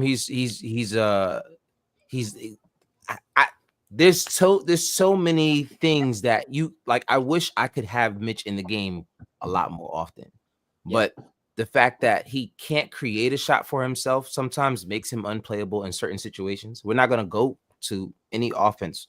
We're not going to go to Mitch for offense at all. That is not what he's there for. So I'm not saying that we need to look for Mitch for offense, but there will be times where he gets a rebound and it's like, yo, Mitch, you should have just floated that one up there. And sometimes that's all we're asking for. It's not a matter of we want you to put your back to the basket, give me a Hakeem Olajuwon. Like, bro, seriously, just grab the rebound, float back up. You know what I mean? And just, okay, go ahead, Keith. I got a question. It was actually a question for you, Apollo. Mm-hmm. Do you think, though, because of the way he I agree that in the past we're like, okay, you should have took that back up, get some sort of little baby hook or something. But that was with a whole lot different team. That was when you're kicking it out to guys that couldn't hit open shots anymore. Yes, I think with the team that we have around him now, our only detriment would be to have a lineup that would consist of Mitchell Robinson. There's only two guys I don't think you can really pair him with. One would be Josh Hart and the other would be Precious Achiuwa. If you can keep him off the court with those two, to where the defense doesn't just have two guys that they don't have to guard offensively. I think Mitchell Robinson will do enough offensively with the offensive rebounding to kind of mitigate what he doesn't bring offensively. Absolutely. That's just my opinion. No, that's a great point. Yeah, go ahead, Swanee. Go ahead. You got a point. I was gonna say the lineup that I'm most looking forward to is Jalen Brunson, Mikal Bridges, OG Anunoby, Karl Anthony Towns, and Mitchell Robinson. That is the lineup I'm most excited to see, because now Mitchell Robinson will be in there on a one-on-one, and I like his odds in a one-on-one in there in the paint, because you can have Cat on the perimeter, OG on the perimeter, you're gonna have Mikal on the perimeter, you're gonna have Brunson on the perimeter. So a lot of those where before the paint was clogged because you had Mitch and Randall who both operate in that same space. Right. Now you got Mitchell Robinson operating in a space by himself. because Cat doesn't need to be down there with him. So it will open up a lot for our game. Absolutely. I just wish we were able to see it earlier in the season. That's all. With what you said, what scares me are the games where Cat gets in foul trouble. You know what I mean? Correct. And now you have to have Mitch in there for a long time. You know what I mean? And now you have to go to Jalen Brunson for offense, like every play. Yeah. You know what I'm saying? So like that's the thing. Like whatever lineups work for us, they're not going to work all the time. You know what I mean? And that's what teams are. Teams are made up of different lineups that they can switch guys with. And but what the other side of the 50-50 is the simple fact that guys don't even think about going to the paint when Mitch is in there. You know what I'm saying? So it's that definitely changed the trip. They changed the angle. Changes everything. Guys are going to come off the screen and they're going to see Mitch and they're going to look to the corner. They're not looking at the basket anymore. So just how other teams have to run their offense is going to be completely different. We don't need him to get a bunch of numbers because Mitch has never been a numbers guy. But just his presence in the paint, the ability for him to swing from this side of the court to the other side, because like you guys said, he has the effort to do so. Other guys are not going to do that at 7 foot. You're not going to find a guy to go defend the paint and then get out to the corner to go defend the guy at the 3-point line. So that's the other side of the 50-50 with Mitch that I'm looking forward to, because that's just scheme-wise with that guy in the court. You can do so many other things defensively, take a lot of that responsibility off of Cat, just have him save a lot of that energy for offense. And, it just makes the team flow a lot better. But like I said, I can't give him the cape. You know what I mean? No. I can't give him the cape. And I don't want to be the person to say like, yo, we ain't gonna win this year. But at the end of the day, I never thought we were. So I'm not saying it in a negative way. I'm saying it in a way of this is the first iteration of this team. As bad as we can say all of these things are about this team right now, we're how many months into this team? You know what I mean? I think that after the offseason, you guys can make it, the front office is make better. I'm sure they will, but they will make some moves to make things flow a little bit more seamlessly with this team. And I think that's exactly what we need. We can't give one guy all of the responsibility to save the team because it's going to take time. You know what I mean? And like I said, the depth was always a question for me from the jump. And once we get the depth issue figured out and guys with certain roles, I think that plays perfect. But I think now the question I'll ask you guys, because, we've had this conversation about Mitch for almost a year at this point and trading Mitch and getting Mitch the hell up out of here because he's never hurt. And with this team, you can't get rid of Mitch. No, not with this currently, because no, I agree. Cannot. We tied to him. The way this team is constructed, we can. We definitely couldn't get rid of him this year, right? No. My thing is in terms of replacing what Mitch brings. Correct. That's the hard part. Because if you get rid of Mitch, I mean, we can all talk about all kinds of benefits of trading Mitch at this point, simply because of games played, right? But let's be honest, like if you get rid of Mitch, there's not many other guys in the league you can depend on to keep Cat out of foul trouble. You know what I mean? To keep guys from driving to the basket whenever the hell they want. You know what I'm saying? I'd rather if Mitch at least makes us a better defensive team in the paint, I'd rather have teams just take threes instead of having them knock down threes all game long and be able to attack the basket all game long. You know what I mean? You can't just pick your poison with that team. So, I'm looking forward to seeing what he could bring. It can go really good and it could go, just regular. I don't think it can go any worse with Mitch here, but I think he is the game changer. All right. So I got two more 100% that we're going to hit before we get out of here. Even though I agree with you, Swanee, I think that's the lineup that most of us are really excited to see. But I've been messing with like lineups and stuff like that. And I'm not going to lie.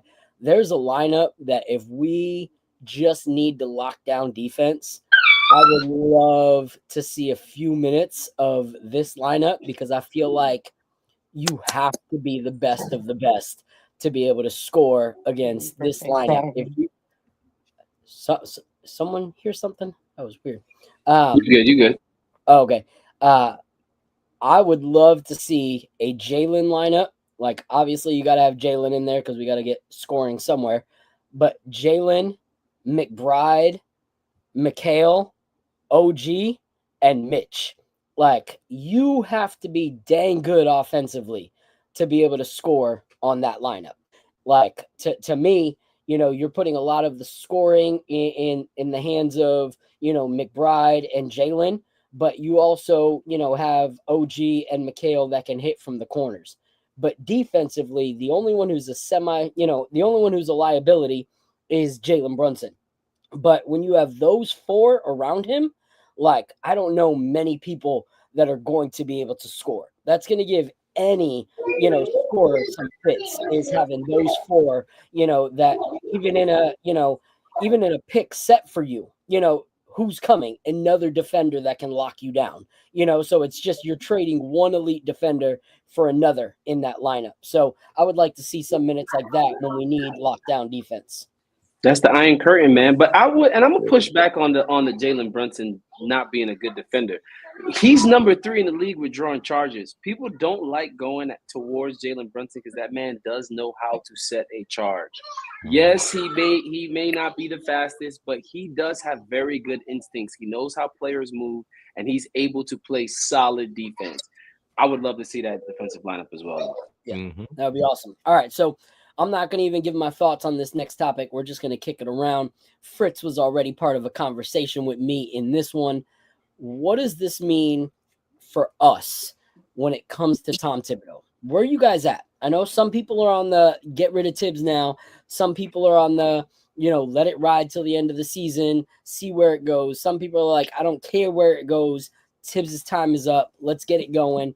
What are your guys' thoughts? Because I did see some people, asking, like Prezi was like, yo, would we have to ask for permission to interview Sam Cassell? And that's a good name here.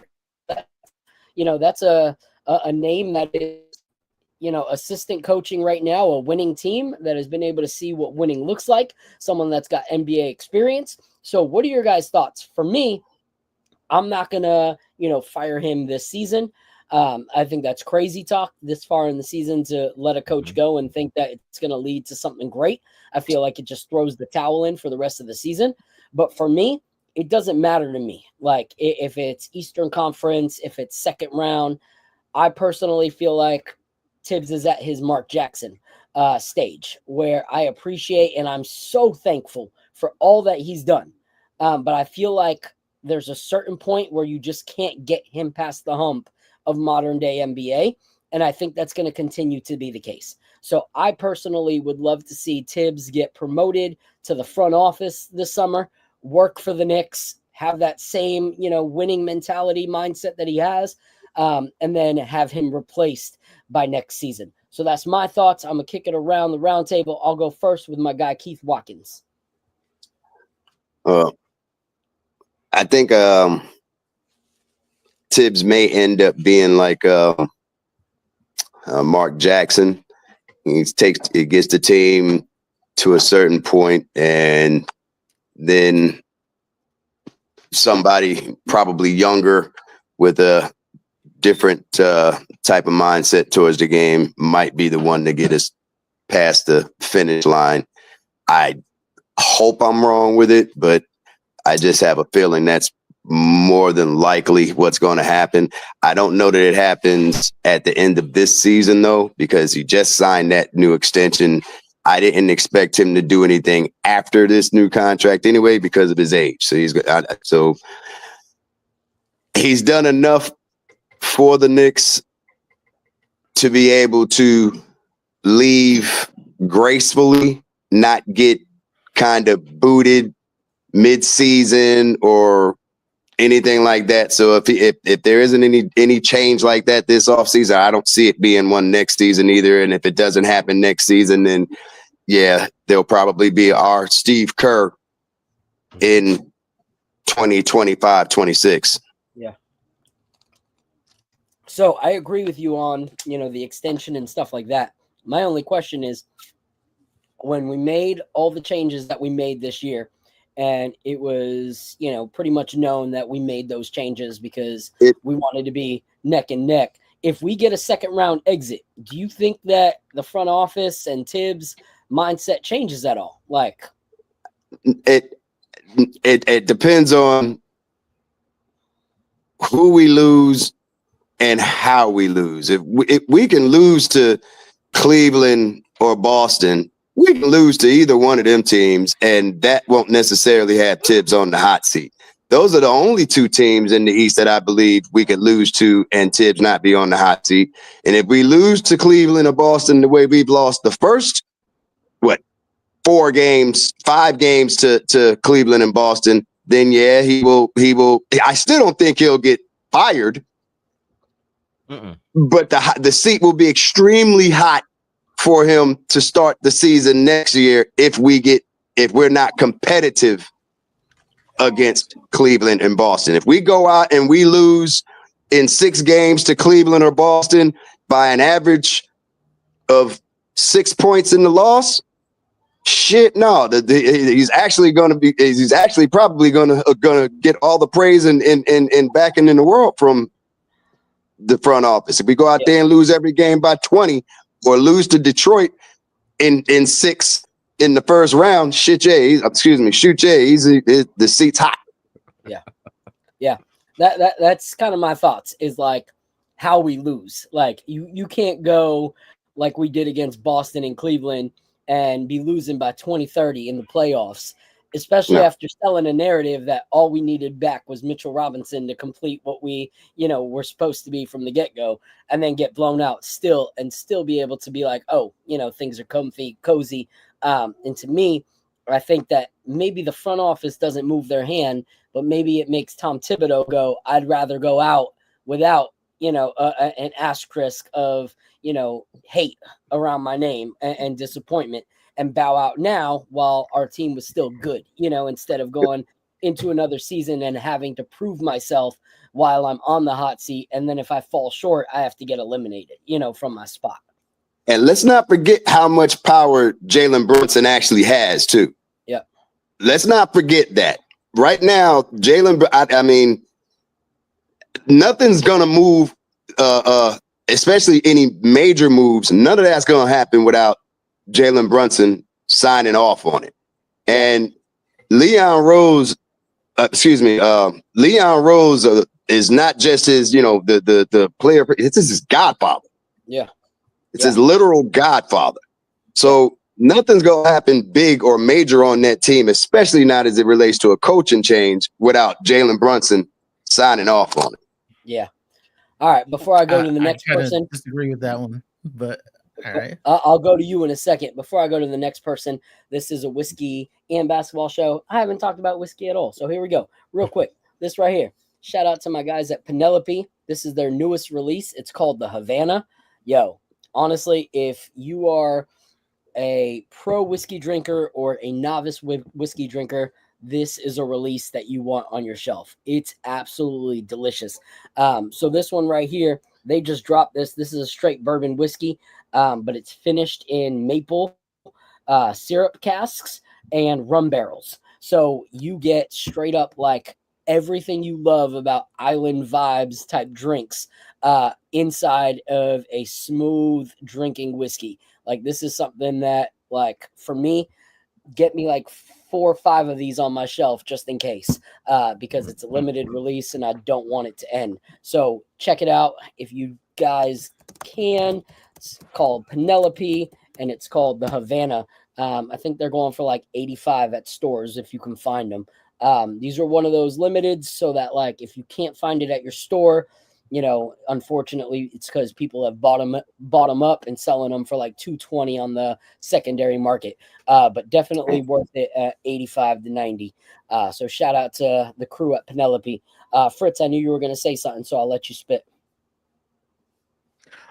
Just on that last point, Keith Watkins had on Brunson having pull. I think Brunson is probably loyal to a fault. I don't think there's a situation where he wouldn't cape for Thibodeau. So I think it would be out of his hands at that point. I think My thought is that you probably will have to replace him this summer. We know there is a ceiling to his coaching. He comes in with a great game plan, but if that game plan changes, he is a lame duck. Like, we know Celtics, the Heat, Cleveland, they're going to be changing their game plan mid-game. And Tibbs, at that point, he's going to stick to what he knew. And that is the old way of coaching. We've seen coaching change in NBA. We're 70, 80-year-old coaches. Those days are done. Those days are done. It's a new NBA.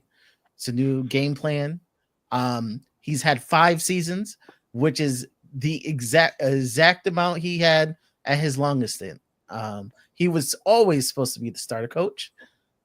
I can't see continuing when his skills hasn't leveled up. So we lose Game 7 in the ECF by 2. Do you still replace him? If we lose because we're not hitting shots, and he is coaching, he is actively coaching, and throughout the playoffs, I'm okay with it. But he has shown that he doesn't do that. Fair enough. I'm not going to give him wins that he doesn't deserve. Yeah.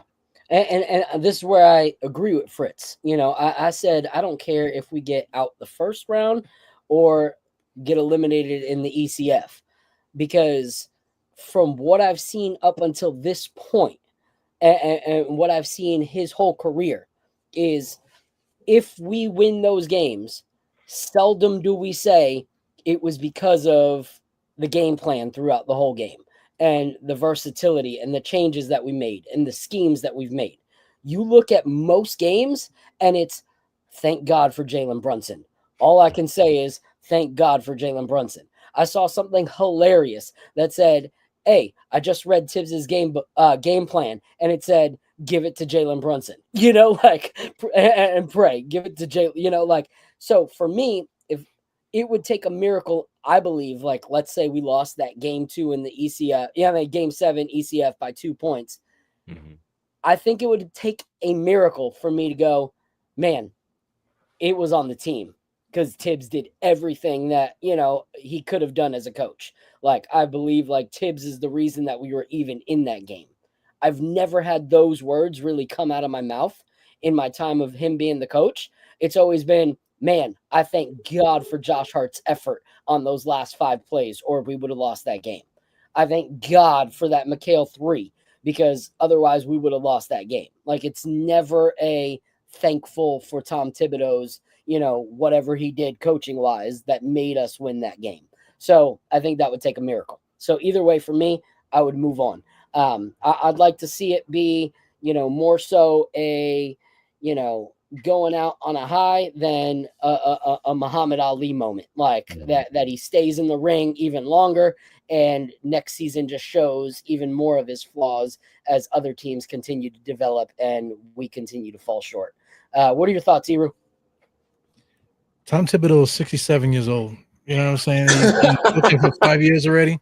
So, I mean, you know, we're never going to fire him. Is he going to go into, like, you know, coaching from beyond in the next realm or whatever? So, I mean, you know, just I mean, regardless of what happens this year, I think he has to go. You know, go most it's not necessarily the voice, because I think the team respects him and stuff like that. And you know, just to tone down the hate for Tom Thibodeau, he has his flaws and stuff, but he did get the Knicks to where they are. You know, he is a competent coach. You know what I'm saying? He's not the best. You know, you might not agree with. You know, I don't agree with half of the things that he does. You know what I'm saying? But he is a good coach and whatever. But after 5 years, it's like, you know, it's time to figure something else out, because I'll throw this out there. How long is this window going to be open for Jalen Brunson? He's what, 28, going to be 29. Josh Hart is 29, going to be 30. You know what I'm saying? So how long are these guys gonna stay together? Are you gonna keep asking Josh Hart to kill himself every single night to try to get, you know, 15 rebounds every single night and dive on the floor every single night and make Brunson try to get 40 every single night? in order for us to be competitive. Like, how long are we going to go through this? You know what I'm saying? So we need to put all eggs in the hat, in my opinion, this offseason. And that all Tom Thibodeau is one of those guys. It's not that we have to get rid of him, but it's just that we need to like level up and see what we can do to make everything better overall in this team, because this window is not going to be open forever. We have to make moves, man. Like not like a life dependent on it, but it's just this window, man. This window is not going to stay open forever. We have to take full advantage of this time that we have right now. Yeah. And that's such a good point. Is I want anyone watching, because I don't think anyone, like, there are people that I know that are Tibbs like full on haters no matter what he does. Like, he is the epitome of, a waste of time, a waste of space, and they want him dead, they want him gone, they want him this, they want him that. No one on this panel is an anti-Tibbs person at all. And I think that's why we're having this conversation, because we're saying that this is kind of like the Mark Jackson of the Golden State Warriors, like that Mark Jackson did a great job getting Golden State to be a, contender. But to make it to that next hurdle, they needed a Steve Kerr. They needed that next thing to get them to where they are. And that's what we're saying. We're giving kudos and props and giving flowers for what Tibbs has already done. But we believe that what he has already done is what he will continue to do for some of us. So, Swanee, what are your thoughts? I think you have to have two different conversations, right? When it comes to Tibbs, you got to have an actual logical conversation, and then what we want as fans, right? I think the logical conversation is, if he gets to the second round, y'all got to strap in. He's going to be here for another year. It's happening. Like I don't want it to happen. I know a lot of people don't want it to happen. I feel, and I'm being completely honest with you, there's too many relationship ties involved with Thibodeau, Rick Brunson, Jalen Brunson, to just think that he's just going to get kicked out next season. If they make it to the second round and they lose to either Cleveland or Boston, he will be back. I think the only way Thomas Thibodeau gets fired this season is if we get embarrassed and we lose in the first round.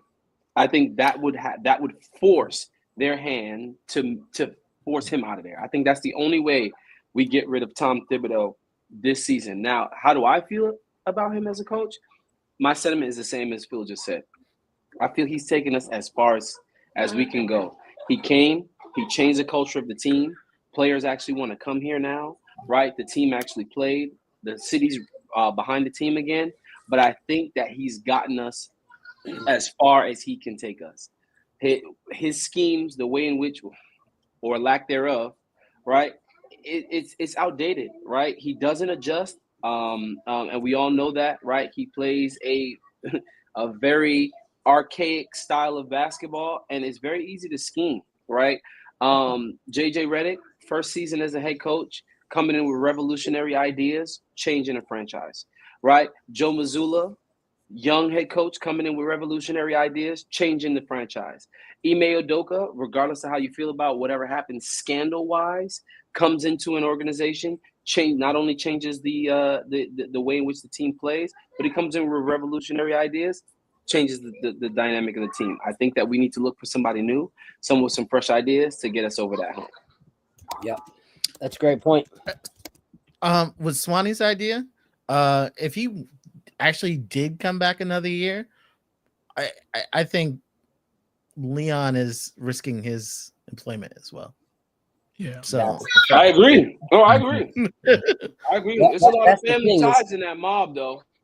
But that's the thing, is like, how long does family ties, like, cover the multitude of sins? Like, we had a lot of these conversations last year of when does it become too far that you have to let Tibbs go. Now we're having after next season. What? After next season, if he gets to like he said, if he gets to the second round this year, after next season, I mean that would be it. He would. Yeah, we had that same talk last year that if we wind up being another second round exit, it should be gone. Like, how many times can they act like none of us feel a way because of lack of production on that end. So for me, it's like at the end of the day, you can't let your relationships, outside of business fully control things. Like you want to represent your guy, da da da da da. Take care of your man. If it's obvious that your man's can't get us there, do him a favor and help him go to the front office, even if he doesn't want to. Guide him there. That's what families should do, is look out for each other and make sure that they put each other in the best position to succeed. Because at the end of the day, it's time. exactly. You might be right with that. They may come up if we hear about all of a sudden some health problems that he's got during the off season. Come on, Keith. Come on, Keith. Hit us with the Popovich, man. Hit us with that's what I'm saying. We all of a sudden he has some sort of health problems. He's going to come on into the front office. Yep. There's this nice soft landing. Grandkids a little bit more. I want to play with the grandkids. You know what I mean? Yeah. He ain't got no grandkids though. That's the thing. He needs to. Yeah, that's right. He's a basketball lifer. Yo, his grandkids is Wilson and Spalding, man. He don't got no grandkids, bro. Yeah. Maybe Nike now. He's got to deal with him, doesn't he? Brunson needs to have more kids so that like Tibbs has to babysit them and hang out with them in the front office.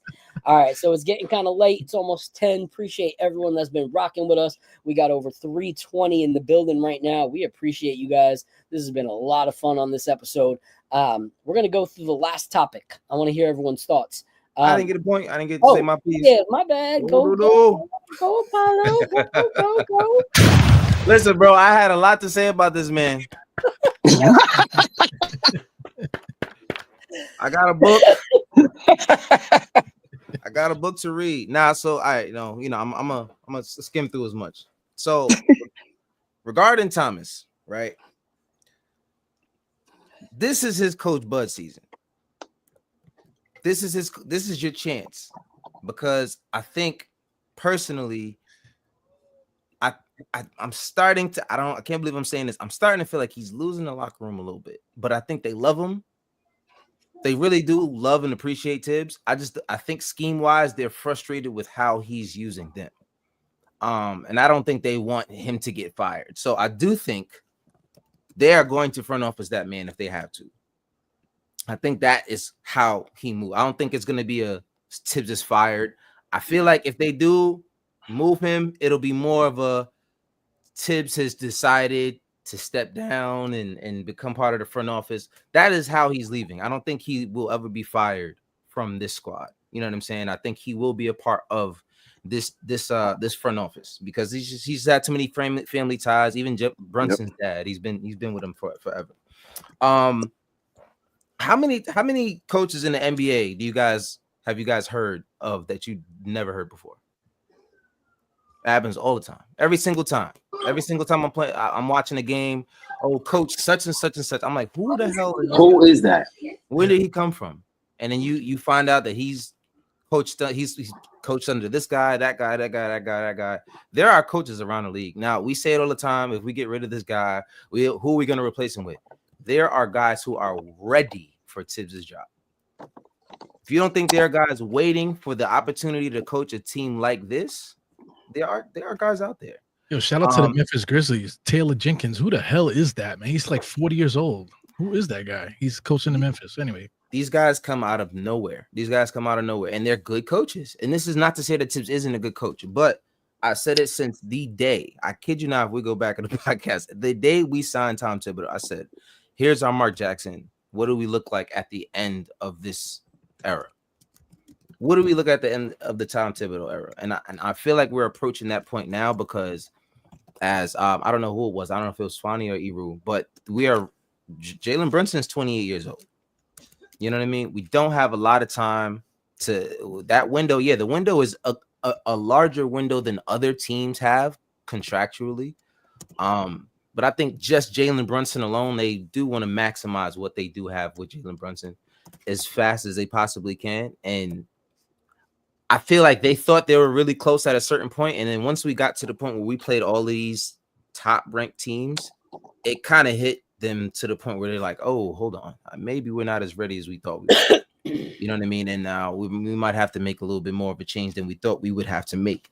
But I just think the shoe is getting too big for him at this point. Not to say that he doesn't have anything to offer, but I would like to see someone with a modern style of coaching for this team, because the fact that he's labeled as one of the best defensive coaches in NBA history, and we're not a good defensive team, is just mind-boggling to me, because he's always been labeled as a defensive coach. And then recently, when he came back to coaching, because he was on a hiatus for like a year or a half or 2 years or whatever like that, he said that he started to focus more on the analytics and the numbers. And he continues to bring up that word, the numbers, the analytics. They say this, they say that. I'm starting to wonder if he's the only person looking at these analytics. You know what I'm saying? And it just bothers me, because now I start to question, was Johnny Bryant the guy looking at those numbers? What is going on? You know what I'm saying? Like, I just don't understand what's been the difference this season in particular, because I think we were about middle of the pack defending the 3 last year, and now we're dead last. I don't know how we do that, and we just got 2 of the best perimeter defenders in the NBA. So I don't want us to fire Tom Thibodeau. I do think the basketball mind he's developed, the guy sacrificed family for this shit. So, you know what I'm saying? Like, I'm not gonna sit here and say that he's worthless, but I don't know if he is the guy to bring this team to the next level. And I don't know who that guy is, but I think he's out there. And not to, like I said, not to say that Tibbs is a bad guy, but like you said, he's hit his max at this point. I think we've seen what we're gonna get from Tibbs. And I think they should put him in a front office, because before it gets worse, before everyone starts to see how bad it can get, you know what I mean? I just think they should do him that due diligence. But that's pretty much all I got to say about Tibbs. Yeah, and I agree. I think everyone's got some great points on the Tom Thibodeau thing. Last 2 things to talk about real quick. Tomorrow is a big day for the Knicks. We can sign 1 or 2 players tomorrow. Not sure what will happen. Not sure if we will. I will say that I am thankful that TJ Warren has not gotten scooped up, because I think that was mine and a few other people's concern, was with as good as he's been playing in the G League. If the Knicks had wanted him, the fact that we could sign him later than everybody else could have caused an issue if we had any plans to go after him. What are your guys' thoughts? Like, I honestly, besides hearing about the Okiki and hearing about TJ Warren, there's not many players on the market that I've thought about that we could get. So if any of you guys actually have done some research on that, on players that would fit, that you would think would be a great target, feel free to drop that. But I've just seen TJ Warren's numbers, and I think that it's worth giving a shot. He's got experience. He knows how to play. So that wouldn't hurt us. What are your guys' thoughts? I'll go with whoever has insight on this, because I don't want to call you guys and you guys be as clueless as I am. So if you have any ideas, any thoughts on the topic, feel free to talk. Okay. Up until yesterday, I thought the Knicks would sign somebody tomorrow or Saturday. With the Huck Porty injury, I think the Knicks may call an audible on that one. They do have more options than most people think about. A lot of people think about the playoff cutoff is March 1st. But most people think about it in the wrong way. You don't have to sign somebody by March 1st. They just can't be cut after March 1st. So you can't get somebody from Milwaukee who got cut next week and put them on the playoff roster. Right. As long as they're off by now. So the Knicks could actually sign someone for 10 days twice. Mitch insurance, because Huck Porty is out, and then go and sign somebody. So I think with Huck Porty out, maybe they sign someone for 10 days, a big for 10 days, and then go after a player. Taj Gibson coming back, y'all. Oh, Just God. be ready. Come on. What's Come on. what's Him and Stan's Mitch Thomas Now, doing? Puffin Puffin. now What, everybody Lance wishes Thomas? we still had Sims for all Sims's weak points as far as offensively. Say that. A couple of things he did pretty well was play good on man defense and protect the rim. Yep. So Correct. Now we don't even got that to fall back on. yep. The only fear in that theory of let's just get a big for 10 days and then go after, like, you don't know what everyone else is doing in that 10 days, like, so That's the if risk. we need That's the risk. if we need, it's a huge risk, so for me, I'm not thinking what we need, pre-playoffs. I'm thinking what we're going to need in the playoffs, like more so, because at the end of the day, if we fall a little bit, at the end of the season, we're still, going to be close to where we're at now, or in that same block with the teams that are around us. So I'm more so looking at, okay, what do we really need if we're going to make a actual push in the playoffs? I don't really care much anymore about like the seeding. I know who the two best teams are in the East right now. That doesn't change anything. It doesn't matter how good or bad we do in these next, month of basketball. We're not going to catch those two guys. So I'm thinking, all right, how do we compete against those two guys in the playoffs? So any other names you guys are thinking of? Yo, Damian Dotson's no. only 30 years old. They are not bringing that man back, bro. They are not bringing. No. They are not bringing All World Dot back. They not bringing him back, bro. Yeah. He's available. He's I only know 30. most people. He's only 30. Yeah, he's young. Yeah, he's young. Yeah, he's young. He's young, man. I think he was drafted 2020, 2021. What's this? No, I think it was earlier than that. 17. No. It was 17. 19? No, I think 17. 17. Oh, okay. Yeah. Okay. Yeah, I'm not totally on He's the young. TJ Warren train.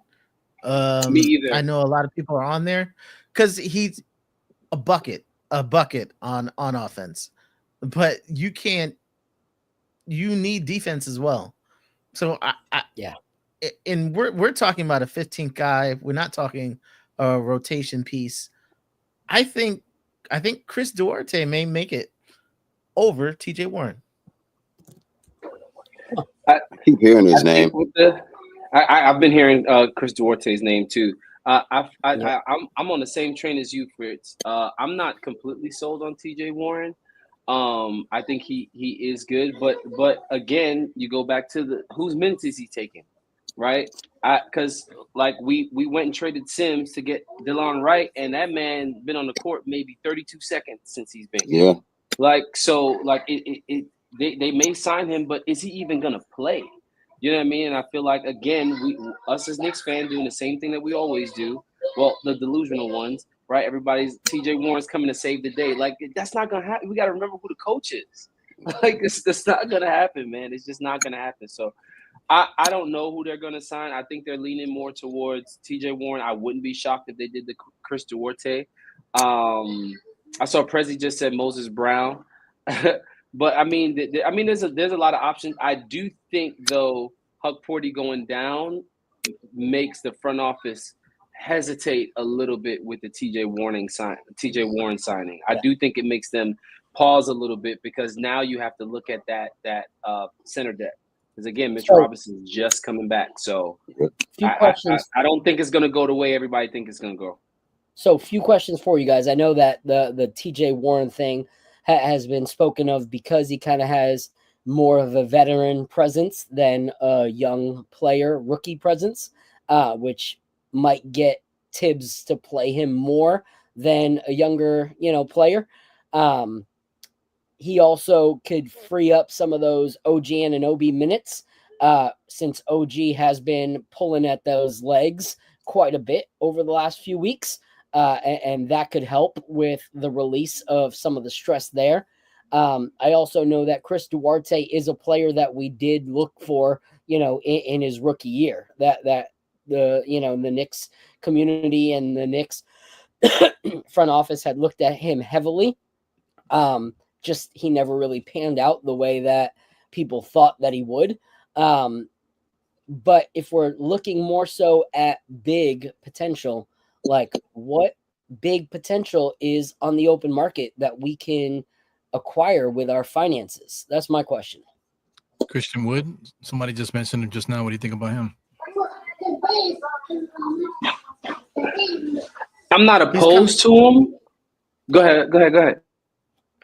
He is coming back from injury. So Lakers cut him after, they did the trades.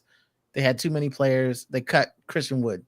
But he was coming back from injury. He hasn't played all season. So you kind of have if the Knicks got Christian Wood, they would have maybe secretly worked him out during that time. I don't think it's a name they're just going to pull out the hat. If they went and got Christian Wood, they probably worked them out secretly. If we get Christian Wood from Dallas, I'm okay with it. But again, is that the Christian Wood we're going to get? Because I think he wasn't like super dominant, but he also wasn't a scrub either. You know what I mean? I feel like he was a really good role player. So I feel like Christian Wood from Dallas would be good. But watching him in LA, it's kind of hard to gauge it because he didn't really get as much time as he would or should have gotten. So it's kind of hard to see if he's still that guy. But if it's the Christian Wood from Dallas, I wouldn't mind Christian Wood, but it's a gamble. He's coming off an injury. How is he moving? How long is it going to take for him to acclimate? There's a lot of questions. You're talking about Mitch or Christian Wood? Christian Wood. Yeah. I see what you did there. Oh, I got you. If you look, there was pretty substantial, fall off, on a lot of Christian Wood's stats from, Dallas to LA. There was, his first year in Houston was where he thrived, then kind of had a little bit of a fall off. His second year, then he got traded to Dallas, had a bit of a fall off. But then, when he went down to the Lakers, like it went from, what was it? Friggin' 18 points a game to like 6, and yes, his minutes went down, but his minutes only went down like 4 minutes on average, per game. So that's still a pretty huge chunk of difference for, 4 minutes. His 3-point percentage, he didn't take many of them, wasn't horrible. But he's never really been great on the offensive rebounding. Defensive rebound's been fine. But, when it comes to that production value, what you liked about Christian Wood was that he could give you some buckets, wasn't the greatest on the defensive end, but he wasn't a scrub. He wasn't the greatest on the offensive end, but he wasn't a scrub. If he's a scrub at one of them, then it doesn't matter. They also didn't use him the same in LA. In all fairness to Christian, they actually drew up plays for Christian Wood in Dallas. In LA, it felt like he was more of an auxiliary player, like he was just like a tertiary option or something like that in LA. I don't feel like he got the same.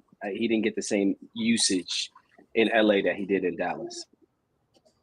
Yeah, I agree. Is there anybody else on the market you guys think about? There's no. On a 10-day, Bismack Biyombo just signed a 10-day. Yeah, he signed with San Antonio. Yeah, so maybe if he gets off his 10-day, that's an option, but you're gonna have to wait till that ends. But I think he would he's like a person I'd probably put even ahead of Wood. Me too. Yeah, absolutely. Yeah, because I'm looking right now and I'm like, yo, there's nobody. A lot of players aren't even playing for the rest of the season, that are on that list. But the players that we're picking up that we're talking about is only going to be playing coming off the bench anyway. We're hoping that they can get in the rotation. Chances are they won't. Yeah, true. They're like, we're hoping that they would do something. Yeah. I don't see it. I honestly I would rock with giving some of these young guys some time. I would rather give the Dottie minutes. Even in crunch time, you need to speed up the offense a little bit. Give topping some minutes for all I care. He's putting up 30-something plus points games in the G League right now. Like, if we're not going to get a player that's actually going to move the needle at all, why not keep it with what we already got, and keep that chemistry that we already have? And that points the finger right back at Tibbs, because we could have been playing these guys all year, just trying to see what we have, you know. Yep. Correct. Other teams don't have a problem doing that. They play guys. If guys are hurt, they just play their players. Yep. You know, the number one team is the Cleveland. Cleveland plays all 12 guys every single game, just about, man. You know, bro, they went 15 deep the other night. 15. That's insane. That's insane. 15. They went 15 deep the other night. Bro, they were playing players I've never. I'm like, who is this guy? But the thing about it, everybody on the entire roster, they can plug and play, and they all know where the ball is going. They all know where to go. You know, so that's a good organization, top to bottom. You know. But there's a lot of teams, guys, that are playing deep into their bench. Like, there's a lot of teams that are doing that. We're just not one of them. Like, Tibbs will never be one of them. But before we let it go too long, I'm just gonna have it, you know, victory or upset. That's all I need to hear from you guys. I'm gonna kick it around the round table for tomorrow's game against the Memphis Grizzlies. Possibly Mitch's return. Do you guys think we walk away with the W, or do we put this up in the loss category? I'll go with you first, Apollo. Being that we caught them last time, I'm a little confident, so I'm a thumbs up this one. All right, Swanee. I hate to do it, man, but I'm gonna go L on this one. All right, Watkins. Well, I'm actually gonna be at the game. My brother, my partner, Kyle lives out there. It's about a 3-hour drive. I'm going out in the morning, so I'm gonna say a W, and I'm hoping Mitch comes back at the same time. So I can't root for a loss if I'm going out there to see him. Nah, I feel you. I appreciate you. You have fun with that, bro. I'm jealous. All right, Fritz. You're on mute, my guy. You're muted. I'm gonna go loss. All right. Lost. All right, Eru. The last game was 143 to 106. You know, so Memphis is gonna be looking to try to get revenge, man. So it's gonna be tough. I wish I can go with you, Keith, man. I love Memphis. Memphis is dope, bro. Bro, I've never been there. I've been 3 hours away for since 1997. I've never been there. My buddy Cal lives out there, and he's got season tickets. His wife is gonna sit this one out for me to come out and check it out. All right, have a great time, man. Get out there and enjoy. That's dope, man. That's dope. I gotta go because I'm not that far myself. So I gotta head over there.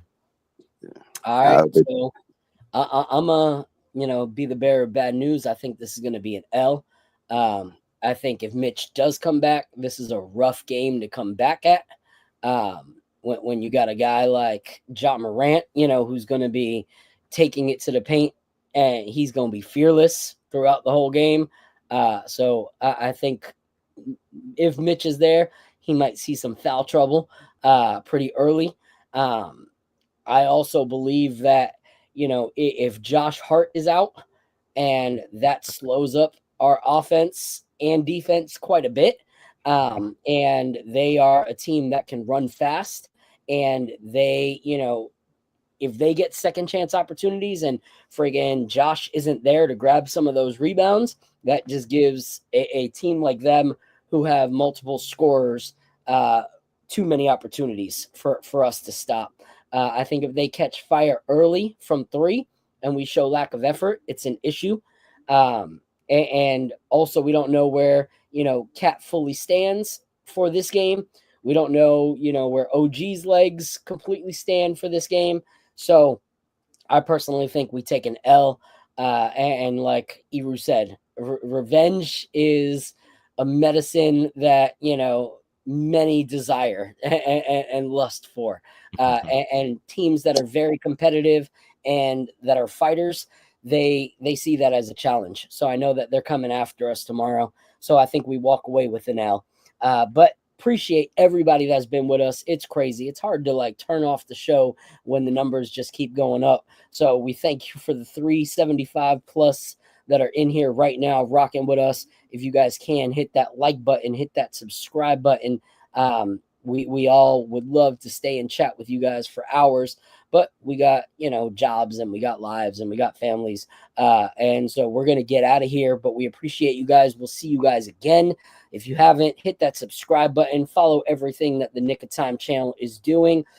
If you like this show, keep the alerts on so that you're notified of when we're going live and you're able to rock with us again. I appreciate everybody on the panel. My guy Fritz, my guy Keith Watkins, my guy Swanee in the building. Appreciate all of you guys and my co-hosts being seriously the best guys that I can ask to do this with.